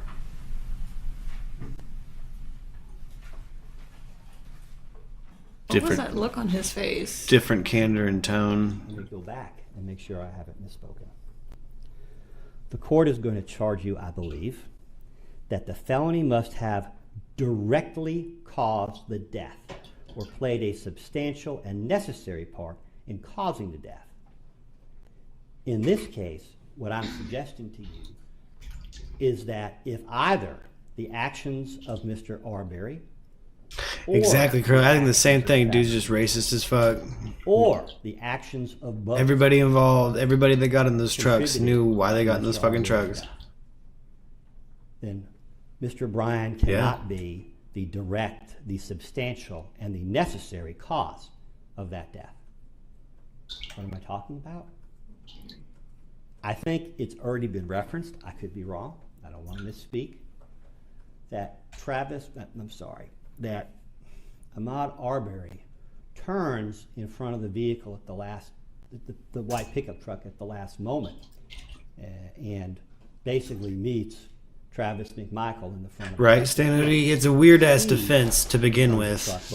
He's trying to, I guess, make it out like the dude that's currently on camera right now, this soft-shell turtle looking guy with the Caesar haircut. It didn't matter if he was there or not. If he was there, even if he would have slept in, Ahmaud would still wouldn't be with us. And I don't fucking care. He has no. He shouldn't have fucking been. This dude shouldn't have been there. Turn left instead of right as Mr. Bryan would have expected. As you can tell from the way he's angling his phone, anticipating Mr. Yeah, Arbery's Steno, travel. it's Curly. I will too. When Mr. Arbery turns to the left, does that not break Right, Debbie? the causal chain in this? It's a crazy ass I would defense. submit that it does. It's all they've Whether got. Mr. It's the only card they can fucking play because they got this justified whole thing on fucking camera. sorry. You're fine. And coming at Mr. McMichael or not. They got the whole thing on camera. That affects other people in this case. But Mr. Bryan is not responsible for that. No. That breaks the chain. The causal chain is no longer substantial and necessary. It's no longer direct. Likewise, and Mr. Travis McMichael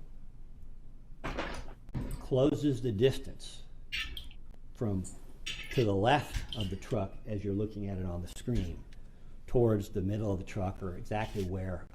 I'll let y'all figure that out. But when Travis McMichael does that, regardless of whether Travis McMichael is justified in doing so, doesn't that also break the direct causation? Does it not also break the substantial and necessary part of Mr. Bryan in causing the death of Mr. Arbery? I would submit to you that Mr. Bryan cannot be the direct and substantial and necessary cause of Mr. Arbery's death. Whether that is the fault, for lack of a better phrase, of Mr. McMichael, the fault of Mr. Arbery, or the fault of both, or simply Who could stomach without watching any Tucker fault interview on Paw either Patrol? part, an unavoidable tragedy. Why should Roddy Bryan Special guests, yeah. Oh, they definitely seem racially I would motivated. They were submit to you squatted under up in law fucking trucks. They Mr. fucking Bryan cornered him. cannot be guilty And he of was just any out of the felony murder humming charges tunes in his head. for that reason. Like, that's what fucking gets me about it the most is like his sorry. Right. His stand. I'm trying to get comfy over here. No, like it's fine. I'm trying to not be in the way. Aggravated assault. There's and shooting. Okay. No, did not shoot Mr. Arbery. The theory here is parties to a crime. And again, how can Mr. Bryan, Good old boys thinking they're intentionally help judge, commit jury, a and crime executioner. Exactly, if he Stan has Odie. no reason to believe Yep. it's about to take place? When did Mr. Bryan see the gun? When does Mr. Bryan know they're armed? At what point? At that point, what can Mr. Bryan do about it? Again, you've seen from the video that by the time Mr. Bryan knows, straight up special guest. armed, Yes, I feel kind of the same way. I'm before pretty the shooting takes place. So the numbed idea by it. that I just Mr. don't Bryan's gonna get care out for of the Tucker car Carlson. or honk or yell, stop. Dude's annoying. That's fantasy. Tucker Carlson. On the part of the state. What's going Went to happen school in a is going to castle. happen at that point. Tucker Carlson did. Fucking weird. Mr. Bryan cannot be guilty as a part of the crime because he can't intentionally help commit a crime he doesn't have reason to believe is going to take place. And he doesn't help. The McMichaels could have shot Mr. Arbery. Had that been their intention, the McMichaels could have shot Mr. Arbery before he got to Roddy Bryan's driveway. They could have done it the whole time. Damn it. That's got nothing to do with Roddy Bryan. They don't need Roddy Bryan's help to shoot this young man. And again, I'm not implying. What'd you bounce around for? What you need? That's your call. You got it? But what does that have to do with Mr. Bryan?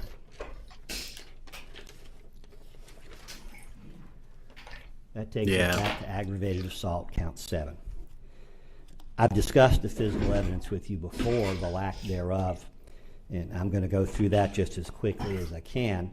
I bet you they end up settling some shit out of court with the Rittenhouse stuff. The trial of the case. I hope I don't have to. And so the evidence is the same. I still hold firm. I believe with it. We have protesters down the street right now protesting that verdict, and I fucking agree with them.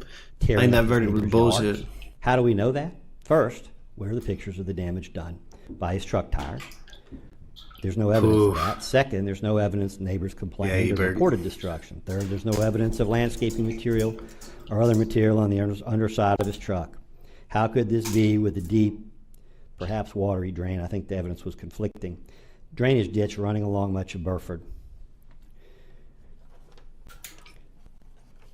Again, the context is key. I believe counsel for one of the McMichaels pointed the same thing out, basically. How hard can it be to evade and elude someone who can't go off-road, without doing more damage than the neighbors would allow. There's no evidence from the truck's computer system. Roddy Bryan, again, is either the smartest guy in the room, or I guess he's just the luckiest guy in the world, because when he speaks to Minshew on the scene and later to Lowry, Detective Lowry, that Sunday afternoon, he has no way of knowing whether that information has or will be preserved. Nor is there any evidence that Roddy Bryan tampered with it. Certainly, you can't blame him that law enforcement wait several months to pursue that evidence. There's no evidence that Mr. Bryan deleted or edited the video from 223 either. We know he couldn't, practically speaking. He watched it at the same time as the police officer. Where is the physical evidence on the roadway of Mr. Bryan's aggressive driving? Where are the tire tracks, the brake marks, the skid marks? What? All the time. What is shit defense? Where's the tire marks of his aggressive driving? Bitch, we have it on film. There's simply no of him yeehawing the fuck down the road. Ooh, so this defense gets me. This defense, hands, mouths. It's still in the back of his truck. You guys haven't heard me threaten to put a hand in the mouth in a minute, have you? Yeah, I've even brought up being in a bad mood, and I haven't threatened to put a hand in the mouth. Self-control. No evidence of damage to the bed liner or tailgate. How about that? I don't believe there's evidence of even scratch. This made me lose it. I'm gonna put my hand in their mouths. By the state. I'm not sure there's even a picture of the front of Mr. Bryan's truck. Special guest. Fuck. Koski will provide it. A Belgian can. Oh, that's. Nobody's been looking for that evidence because there was no crime to investigate. There are no witnesses. Nobody will testify that they saw Mr. Bryan drive aggressively or recklessly. No neighbors will testify to that because it didn't happen. We have a neighborhood chock full of security videos. None of them catch this aggressive driving. What does the medical examiner tell us? The medical examiner testified extensively in this trial. He testified, I believe, that the pickup truck could be a deadly weapon, depending on the manner in which it was used, and that's consistent with the charge this court is going to give you. But what evidence is there that Mr. Bryan did, in fact, injure Mr. Arbery? I don't recall there being any testimony of any physical injuries to Mr. Arbery attributable to Mr. Bryan's actions. The cause of death was gunshot. Let's talk about the fingerprint evidence for a moment. The fingerprint or palm print is at the driver's side door on the side of the pickup truck. Mr. Bryan points this out in the minutes after the shooting to Officer Minshew. There are no prints or cotton fibers on the front of the truck or on the back of the truck. Now, last I checked, unless you're a Hollywood stunt person, maybe a veteran of Fast and Furious, Tokyo Drift, you're not in control. Damn. I think that was the trailer for the movie.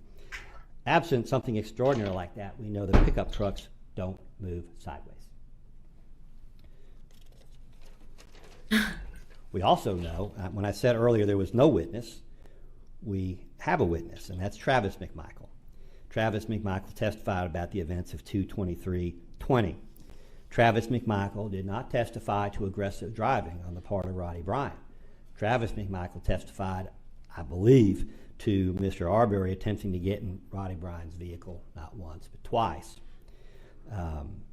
Carjacking is a felony. Attempted carjacking is a felony. You will be charged on what attempt is. But the point here is that the objective evidence is not that Mr. Bryan was engaged in aggressive behavior. Too bad they can't charge him with carjacking. Mr. Arbery was. And I don't say that as a measure Right. of disrespect to Mr. Arbery. That's just, Well, the person who owns the car would have to fucking press charges. And you know? Yeah. I think the state questioned that. I could be wrong. But I could remind the jury, I believe during the testimony of Special Agent Jason Sechrist, during that testimony, I believe I specifically referenced page 54 of that transcript. There's a time there when Roddy Bryan is testifying, and he says, he's coming back at me, and I'm like, oh, blank, excuse me, again. And I started a kind of evasive action, which we see on the video, and dropped the phone. So, long before Mr. Bryan has any reason to believe that anybody else has seen this, he's provided that information.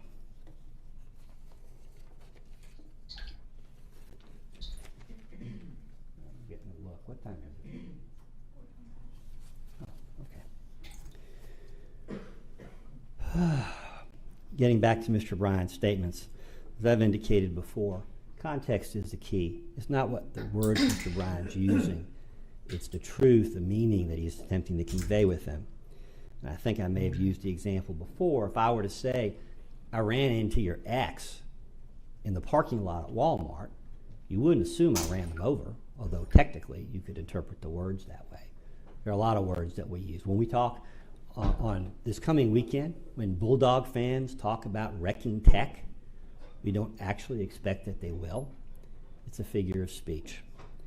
And again and again, No, I'm pretty sure you mean you want them to wreck tech. We see that the words like there's going to be there's going to be a Butlerian jihad. We see that like we're going to destroy technology. Is that not what they mean by that? To suggest a conversation that was different than it was.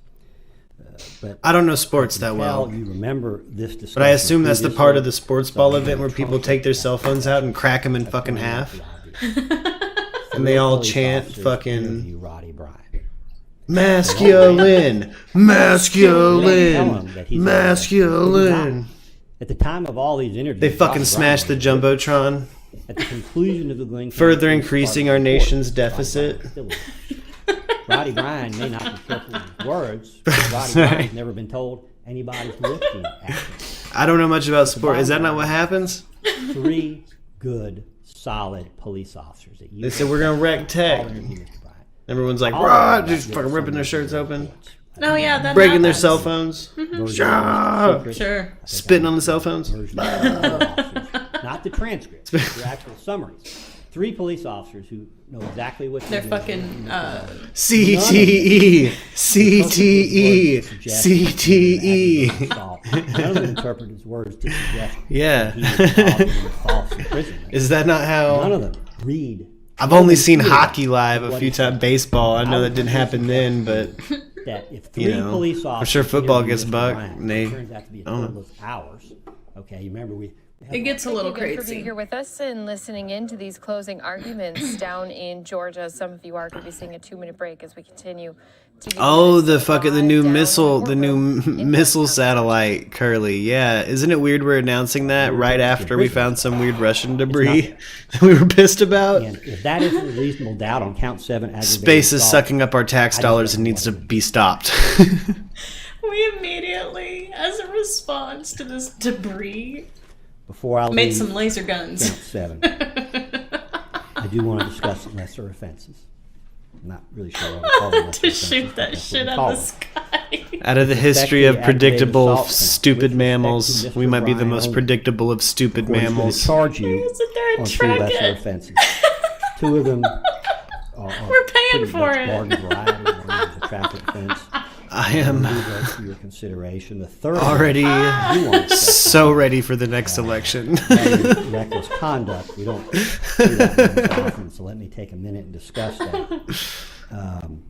Reckless conduct, that offense is committed when a person commits reckless conduct when that person endangers the bodily safety of another person. We're shooting that debris in self-defense. Substantial and unjustifiable risk. Yeah. That's how we would fucking treat it, dude. I fucking can't. Disregard constitutes a gross deviation from the standard of care. Of private intel agencies in their history, like Intertel and Wachenhut. Yeah. I would suggest to you that Mr. Bryan did not consciously disregard a That's how you say Wachenhut, right? Wachenhut? in operating his motor vehicle. We would submit to you that Mr. Bryan did not commit any Pretty sure. There it in is. the operation of his motor vehicle. But this is before you, and if you decide that you believe Mr. Bryan's guilty of that, then Mr. Bryan will have to live with the consequences. We have 2 counts left. Bugger had to live with the consequences. Not if you just let him out and dismiss this shit, dude. He definitely was involved in the murder of a fucking human. That means he needs to be charged as such. The jury might want a break. It's there. That's up to them. Head shaking, no. Okay. Well, then that's the answer. Sometimes when people are shaking their head, you don't know what they mean. All right. Sometimes people are shaking their heads, yeah, he's crazy. I get it. All right, let's talk a little bit about false imprisonment. Mr. Bryan never denied following Mr. Arbery. Mr. Bryan. It was, yeah. It's not a pre-sale. Mr. Arbery. He was complicit in cornering Ahmad. The state had suggested. You can't break that down. Subsequently, Mr. Bryan's never denied. He didn't stumble upon the situation on accident. Travelers never denied cutting in ahead of Mr. Arbery. He's admitted that he did that several times, but as to exactly how many times or where or when, I believe the state acknowledged in their opening that they really didn't know the path of travel. It is essentially. Yeah, I want to know about that Jimi Hendrix sauce. I want the Jimi Hendrix. Is that although Mr. CIA connection video title? That's not a false imprisonment. I got a good feeling about that one. Other things, Mr. Bryan with his own vehicle can't do that on his own, and we know that the McMichael vehicle has gone back down Satilla to Zellwood and all the way around, which is why Mr. Arbery is alone there for key parts of this encounter. All right. The court will charge you on the law with respect to false imprisonment. This is count 8. The McMichael attorneys have already gone over this in some detail. I'll try to avoid that same ground. First, where there is no confinement, no detention, there can be no false imprisonment. That's the law, pretty basic. Mr. Arbery never really stopped. He never submitted. I think the state's position was that Mr. Arbery resisted to the end of his life. And in saying that, I mean no disrespect to Ahmaud Arbery. I do not wish in any way to lessen the magnitude of this tragedy. I'm simply applying the relevant law to the facts. I'm going to use a different example to kind of illustrate the point I'm trying to make. I try to be humorous at sometimes the humor is not successful. If it's not, please don't hold it against Mr. Bryan. I will hold it against you. I'm trying to make here. It's not a time to be humorous. Example of a bank robbery. You're giving closing arguments as the defense attorney. I hate this fucking guy. Get down on the ground. I will shoot. I hate this fucking guy. The first is a lawyer. I get to be funny ha-has, not you. Don't take my fucking light. College listening to music, texting a girl. Sorry. He's taking the mic, dude. I'm not. Now. It ain't his time. Instead of getting on the ground, I get to be funny ha-has in the face of tragedy, not you. The lawyer foolishly asks, "Hey." He's fucking out of lane, dude. Objection. He's out of pocket, y'all. Objection. Stay in his lane. Or felony murder. This ain't a tight 5. However, he's not fucking on an open mic, dude. Fuck off. Says, please don't shoot. Finger out of my pie. I'm taking a busload of kids to the museum. She gets on the ground. The school teacher has complied with the robber's commands. She's shaken but otherwise okay. The school teacher, she has been falsely imprisoned. The third customer, the college freshman, for whatever reason, ignores the bank robber. The college freshman says nothing, but runs out the door just as fast as he can. He never looks back. When his parents call later that day asking how he's doing, the college freshman doesn't even mention his near-death experience. The college freshman, although certainly fortunate to be alive, has not been falsely imprisoned. Likewise, in the case before us under Georgia law, I would respectfully submit to you whatever other crimes may have been committed that day, Mr. Arbery was not falsely imprisoned prior to his tragic death. And Ms. Donikoski may see things differently. For reasons that should soon be clear, she may contend, remember, under Georgia law, she always gets the last word, that Mr. Arbery did somehow submit in the last moments of his life to a combination of the harsh verbal commands of the McMichael defendants. Damn. They did so, and the brandishment of the shot. Damn, Debbie. If that happened. That's not exactly the way I recall the evidence, but I would submit that there's still no false imprisonment here as a matter of law. Why? He was let out on bond for a charge of jumping bond, which doesn't make fucking sense to me either. I still can't get over that shit with the Wisconsin driver. Either verbal commands or guns. That is not how the indictment reads. It alleges that Mr. Arbery was confined and detained, quote unquote, using said pickup truck. Yeah. The Cobb County District Attorney. Yeah. I would suggest that you should hold. Let's let this defense keep rolling before I have a goddamn aneurysm. Let's go to the. Count 8 alleged that Mr. Arbery. What do we got here? Senate Homeland Security and Government Affairs Committee. Discuss threats since 9/11.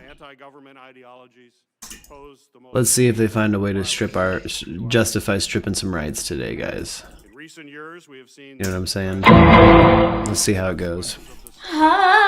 Was it loud? Wake the fuck up, everybody. Law and Order's on. And Grandma's chain smoking. Sorry. Dick Wolf. Shout out Dick Wolf. Yo. Oh my gosh. Yeah, big ups to Dick Wolf, gang. Everyone wake the fuck up.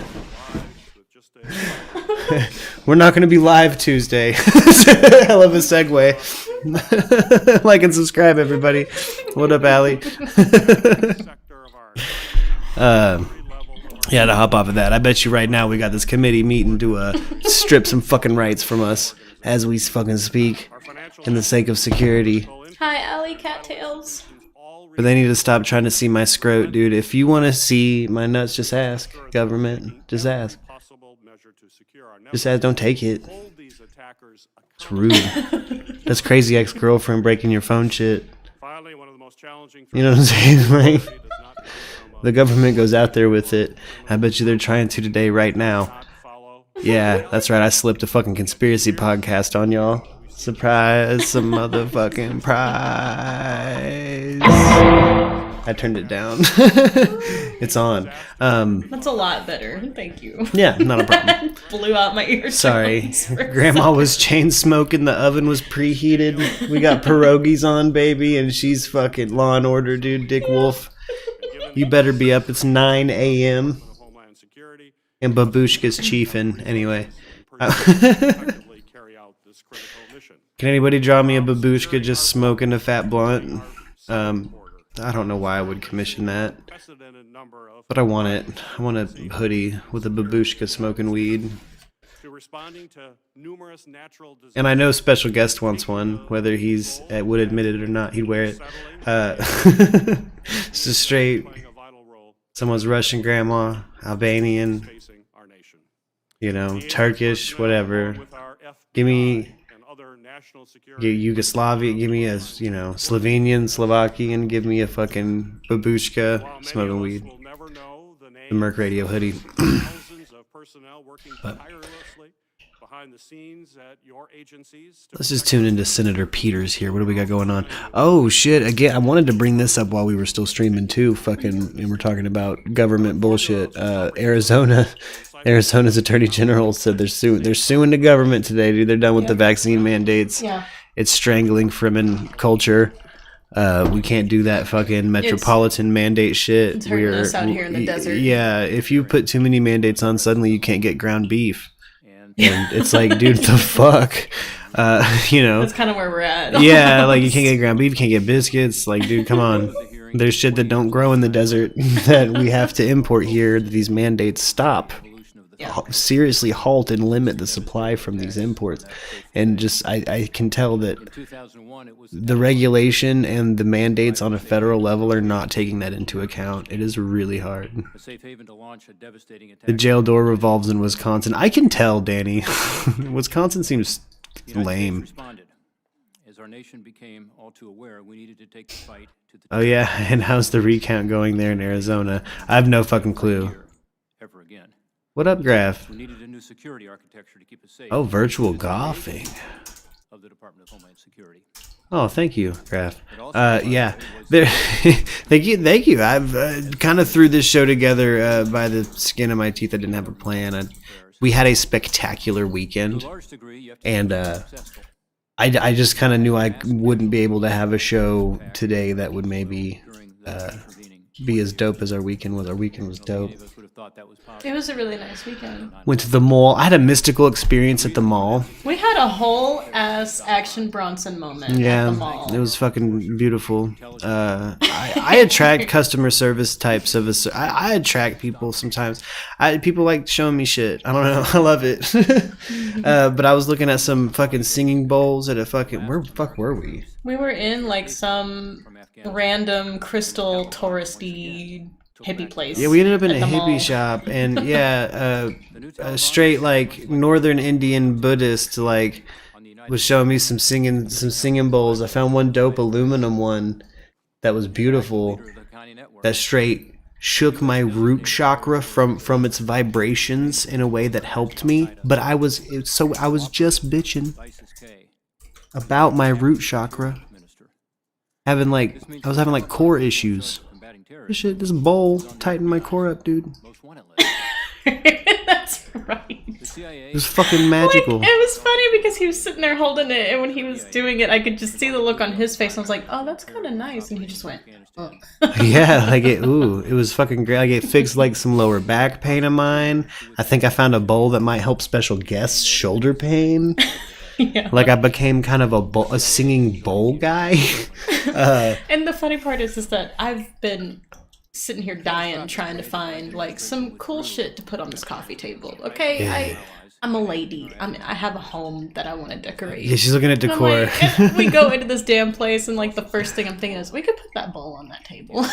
I'd love it. I'd use it. I want a couple, like, but again, I want one that like, yeah. You're loving Tucson's autumn. Yeah, I got the windows open and I'm in sleeve. Oh, you're sleeveless, dude. I see. We got the windows open. I'm in a hoodie, but I like the heat. So this is like perfect sweater weather for me in Arizona right now. It's fucking The wind is pretty rough today. perfect. It's not cold, but it's like just harsh. Bring it the fuck on. I got But a it's top nice. bun. I It's got a the really hoodie nice now. breeze, mostly. Yeah, we're fucking in. Oh, I'm ready. Oh, the YouTube money hit, guys. Merc hoodies. I'm so excited. Look, I'm gonna reconfirm addresses, and I'm very pumped about it. I got my list of winners, and we're gonna be rolling out the merch lottery winners merch. It was all hoodies. That's totally fine with me. That's what I want. I think we might have one coffee cup, but I'm pretty sure it's all hoodies. Yeah, you want the coffee? Merctus hoodie. Angel nailed it with the Merctus design. It's a beautiful design. Yeah. And I was telling him Lux earlier, was just like it just gushing. feels like it's such a classic Merc design. She gets me. Yeah. In a way that, you know, yeah. Angel, Like I long love that dear it's friend. one of the you first know? designs that we've come out with. Yeah. One of the 3 people I wouldn't be around if it wasn't for him, you know what I mean? Like, not just came in clutch and designed some, gave me a commission when I was fresh out of homie commissions. Too. Like, I can't overexpress that. Saving my life, making sure special guests and I had clean fucking dishes because we're gross fucking men. And then coming in clutch with the Merctus hoodie. Are you fucking kidding me? Are you It's the fucking kidding me? cutest. Could I have better friends? Like, I really don't think I could. I don't think And there's she better did friends that, out like, there. They're the sweetest people, and she did that Yeah. photo of us, that drawing of us. Yes. It was so cute. It's in the Discord. Oh, it's adorable. All of her art is great. Angel's art page. We need to get like her link ready on hand when I like know I'm about to fucking promote Angel's art. Like, all right, hold up, show this because I know she hit 1K on fucking Facebook a while ago, and let's get her to fucking 5K at some point. You know what I'm saying? Like, let's get. Gardy did the design that's at the bottom here, this Merc, yes, and I fucking love it too. Like, love it. Researchers to transfer U.S. taxpayer-funded intellectual property for China's economic and military gain. Oh, you've heard there's a liquor store that's decked out with Star Trek stuff? Yeah, hell yeah. Oh, here in Tucson? Word. If there's a liquor store decked out in Star Trek stuff, that's dope. That does fit Tucson's vibe. It's again, this is my favorite city in the United States. It's pretty nerdy here. It's hella nerdy here. I love it. And again, like, I attract people, so it's cool having like shit to talk to with people. Like, there was a dude mumbling to himself, stopped, mentioned my hair, told me about a Halloween track. Yeah. Like, I get a lot of cool. Just mumbling to himself, and then somebody goes, "I like your hair, dude." Yeah, if I go Hey, on you a like heavy metal? Yeah, if I go on a walk, I might end up in like, you know, some pretty dope nerd ass conversations. And there's like a bunch of different types of nerd. Like, there's the metal people, there's the comic book people, there's the generation cool people who might, you know, I might be able to talk old school action figures with somebody, which The fact I'm in a city that on the street you might see somebody who's down to talk about Shadows of the Empire action figures. You know what I'm saying? Like, that's fucking dope. It's a cool fuck. You Murkies would love it here, I know that. You know what I mean? It's like that kind of... even the homeless people are fucking harmless. Del Rio, Texas, where more than 10,000 migrants, mostly Haitians, who've been living in Latin America, some for years, have been living in And squalor. I'll be straight up, dude, the weather's so nice. I went on a cunty grumpy ass walk earlier, but I went to just like what, like a half mile away, there and back, maybe, like just down the road, but like in slides and socks, like It's also a national security. like in the comfy it's a comfy town. No weird looks because there's normally like an old person with a snake around their neck. That I can't fucking take. It drives me nuts. Tucson, Drives me no, nuts yeah. that we've experienced that. And the fucked up part is we found his wife, y'all. Like, Yeah. We found a wife for this man. Yeah. Who also had a freaking boa around her neck. I can't do it. And I also am scared to even let those kinds of people see me because it always goes one of two ways. They either immediately notice I'm nervous by the snake and are polite and respect the distance I've made, or they think they're going to be the motherfucker that cures my lifelong fear of snakes. And they bridge that fucking space I just made and try to get my big ass near their snake. And it's like, dude, stop. AKA terrible people. Yeah, bad people. Like, dude, I get it. You like it. It's docile. It's your pet. But it makes me puke in my mouth. I can't do it. I can't do snake. There's snake people here. But I haven't had an intolerable snake person encounter. I got a feeling, I mean, honestly, all of the animal problems I've seen on the street have been fucking underprepared college girls with dogs that are huge. Huge dogs. Huge dogs. There's only been like there's bitches a pair in the of desert. What are you sisters doing? that work at one of the restaurants that's off of 4th. And they have what? They have 2 tiny dogs and then they got 1 big dog. Yeah. That they take to work with them. Yeah. Sometimes we've seen them a couple times now where we're just like, damn, you brought 3 whole ass animals Yeah. to college with you. Yeah. Crazy. Yeah. And about the action. We found a new place we're taking everybody. We did. We found a new food place we're taking everybody. We did. It's a historic Italian restaurant here in town. And it's fucking great. It's pretty good. Yeah. Liars when it comes to, closing, but well, and like the sales are final thing. Like I definitely returned the Caruso sauce and the Caruso special back to Arizona. Like that was a rental plate, but it was really good. You know what I'm saying? Like that was, it didn't stay in me long. I don't know if my body had enough time to actually snatch nutrients from that meal that left so quick. Like that's not even digested. And they're like, well, yeah, but you should have chewed it. Like, well, it's noodles, dude. I don't know. It was so good. All the sales are final. It was, yeah, I don't know about all that. So you should just be honest and say you rent these plates. You will return them quick. You're not going to have... You think you're going to skate away from this, have a normal evening shit, maybe have an Italian dinner morning shit? No. No, you get home, it's on like Donkey Kong, like you have some Chinese food, but it's good. It's really good. It's some of the best Italian food I've... Well, it's more about the environment. It's fucking cool there. Like it's just a chill ass It's a place. beautiful place. Beautiful, beautiful spot. Next time you go eat Italian, you gotta try the chicken cannoli. The chicken cannoli. I got this thing. Cannelloni. Cannelloni? Yes. Cannoli? I was like, chicken cannoli. No, a cannelloni. That's why I was looking at you like, wait, is that right? No. Because I don't want a chicken cannoli. That Cannoli's, sounds, that's a dessert. Mascarpone, yeah. I don't think that's... Why would they put chicken in that? I would like to take a moment to describe the major crises Yeah. in our country today and the work we are doing to combat them. Yeah. Oh yeah, that's dessert. I thought so. That's dessert. Yeah. That's Okay. the shit I haven't tried from Empire. Yeah. Yet. See, normally I'm I kind of don't- afraid. I don't know Yeah. how legit they are with their cannolis. No, I went full in-house special with in-house special sauce. I was like, no, I want the full. What do you got? I got the Caruso special with the Caruso sauce, and they had these meatballs that were pretty great. It was like your grandma made them. It was like an Italian grandma made them. They had some like.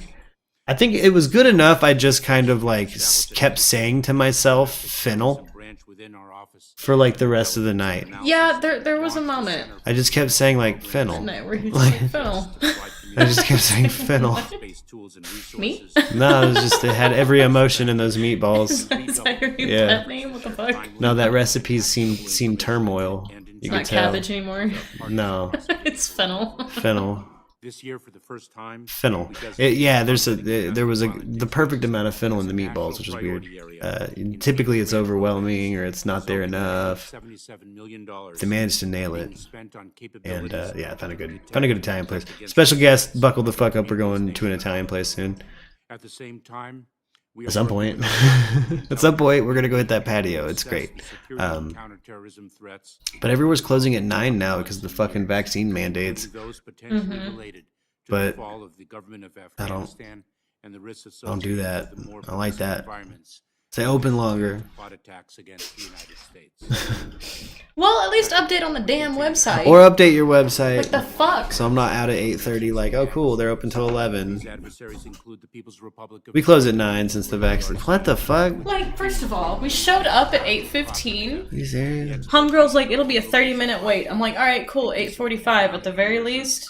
You know, They're still we're here in time. They were still seating people. The front of house was still seating after people. us, and we really got seated at 8:45. Yeah. That was crazy. Just to, like, we barely ordered drinks, and then we heard a waitress at a Overheard, table over yeah. was like, "Oh, well, this is last call for alcohol because we close at 9." Our waiter didn't say shit Okay. or bring up last call. Mm-mm. I think he just saw me like, he didn't say shit about it. For some cannoli people, yeah.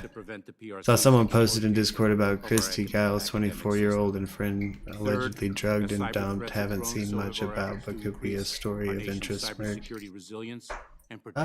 Yeah.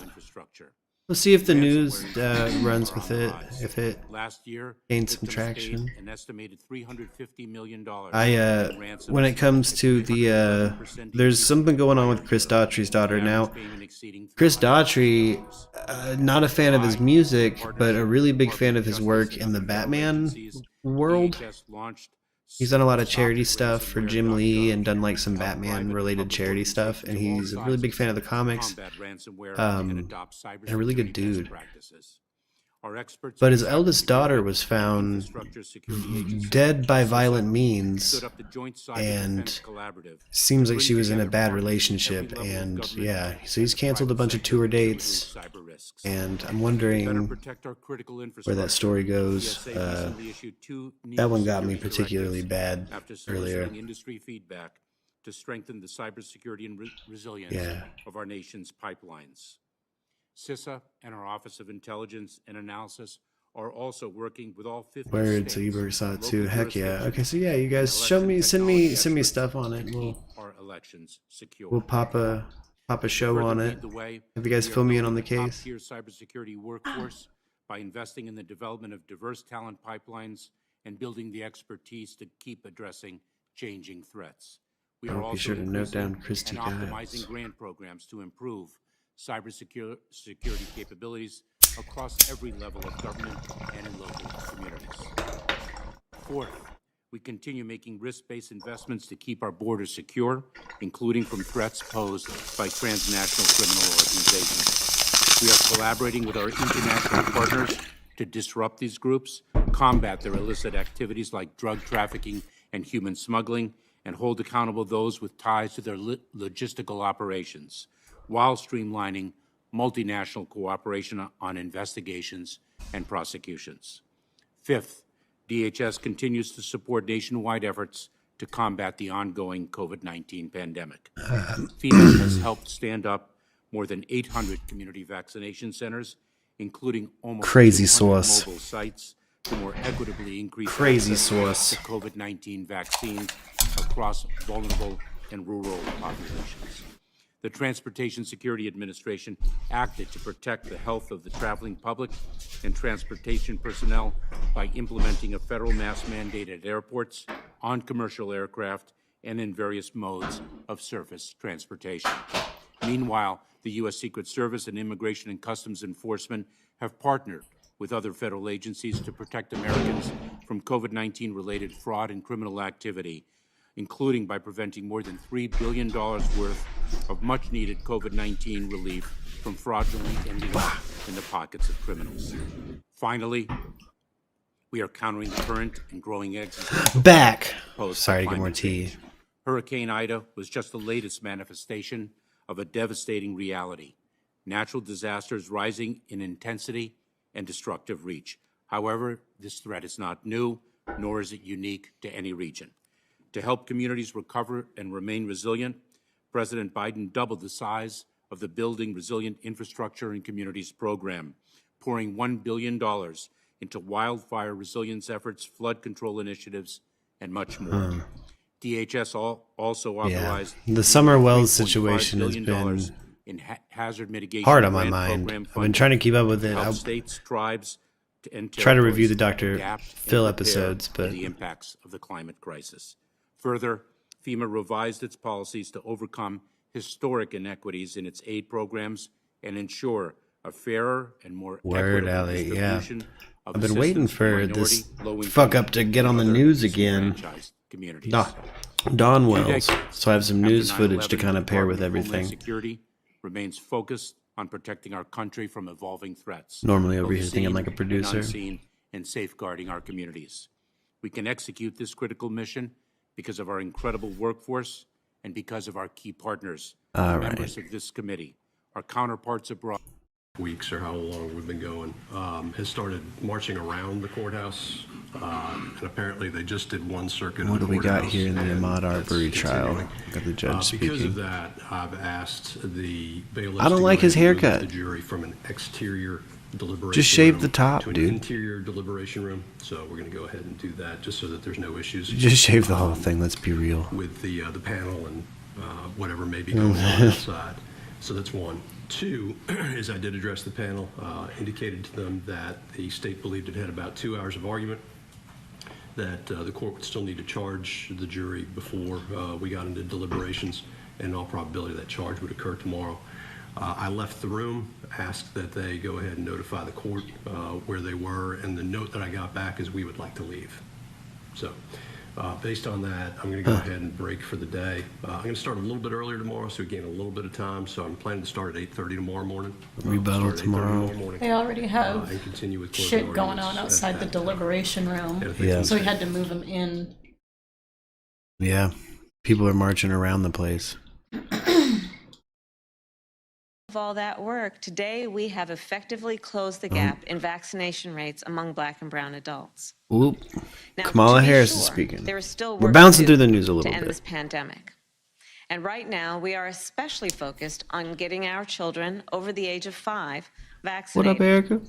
What we have done shows us what is possible when we focus on equity. Over the last 10 months, our COVID-19 Health Equity Task Force has been collecting information in order to provide recommendations that will continue to guide our health equity work. This task force is something, as has been mentioned, that I envisioned when I served in the United States Senate. And its creation was one of the first actions that our administration took. The President and I asked members of our task force to advise us, not just on COVID-19 disparities, but on how we get at the root of all the disparities in the healthcare system that we face. And earlier this month, in their final report, the task force laid out clear priorities for our administration and for our nation. Here's but one of those priorities. Our nation must invest in a healthcare workforce that looks like America and provide access to equitable healthcare for all Americans. So today I am proud to announce, thanks to our American Rescue Plan, we will invest $1.5 billion to help us do just that.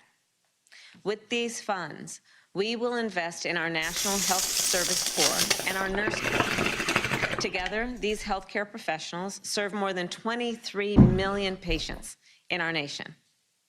We will also invest in our substance use disorder treatment and recovery program. Our administration's goal here is to address the urgent shortage of doctors, nurses, and behavioral health providers in both urban and rural areas. Through scholarships and loan repayment, we will support over 22,000 providers. 22,000 providers. A record number of skilled professionals committed to serving in underserved communities. And these professionals will look like America and be better prepared to provide equitable care to America. In addition, in the days ahead, it is our hope and intention and expectation that Congress will build on this work by passing our Build Back Better Act. That legislation will build on our priority to address health disparities. It will reduce healthcare premiums for 9 million Americans and close the Medicaid coverage gap. It will also make an historic investment in maternal health in order to address the tragedy of Black maternal mortality in America. Again, there's more work to be done, but I believe we are headed in the right direction. So I will end for now with this. Throughout this pandemic, we have indeed been tested. And in so many ways, in the face of these challenges, our nation has demonstrated who we are as a nation. Even in difficult times, especially in difficult times, Word, Debbie. we remain unheard. We remain determined to build a better future. We have an opportunity now to advance health equity. It is up to all of us to seize on that opportunity. She's a great orator, Thank you all. Erica. May God bless you, and may God bless very America. much enjoyed watching Kamala Harris do her job before I found out about her previous And with record that, of, like, as a Vice President DA. Kamala Harris did not I thought all answer of her any work after questions, her but work as a again, they DA were was talking about pretty their stand push up, and to help I had the autobiography I was ready to vote for. I watched Tulsi Gabbard Annihilator, and I changed my stance because I'm that kind of person, when we return. and See you right back here in just 2 minutes. was ready to vote for Tulsi Gabbard. You know.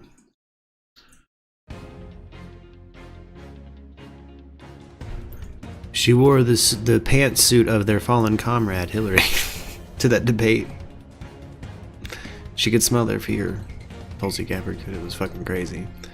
But I say we wrap this sucker on up. You know what I want to do? I want to do a beat cast. I got to make some music. You know why? Because we gotta launch a review show that I edit, and we gotta record that tonight. Yeah. Oh, I'm down. We gotta review each episode of Tiger King. We're gonna do one comprehensive review of season 2. Okay. But I haven't made a fucking intro song or anything for it, so maybe work on some music, stream it, see if we can get anybody from the Discord in on the review, and go from there. Yeah. But remind everybody again, we're at like $25. No, we are at $25 in the merch raffle. When we hit $50, we draw a name, merch rolls out.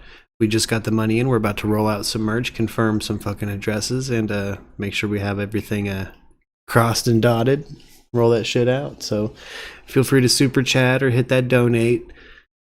Everything goes to help the channel or put some merch on you guys. So love you all, and everybody have a good evening. Let's put some beats on. Yeah.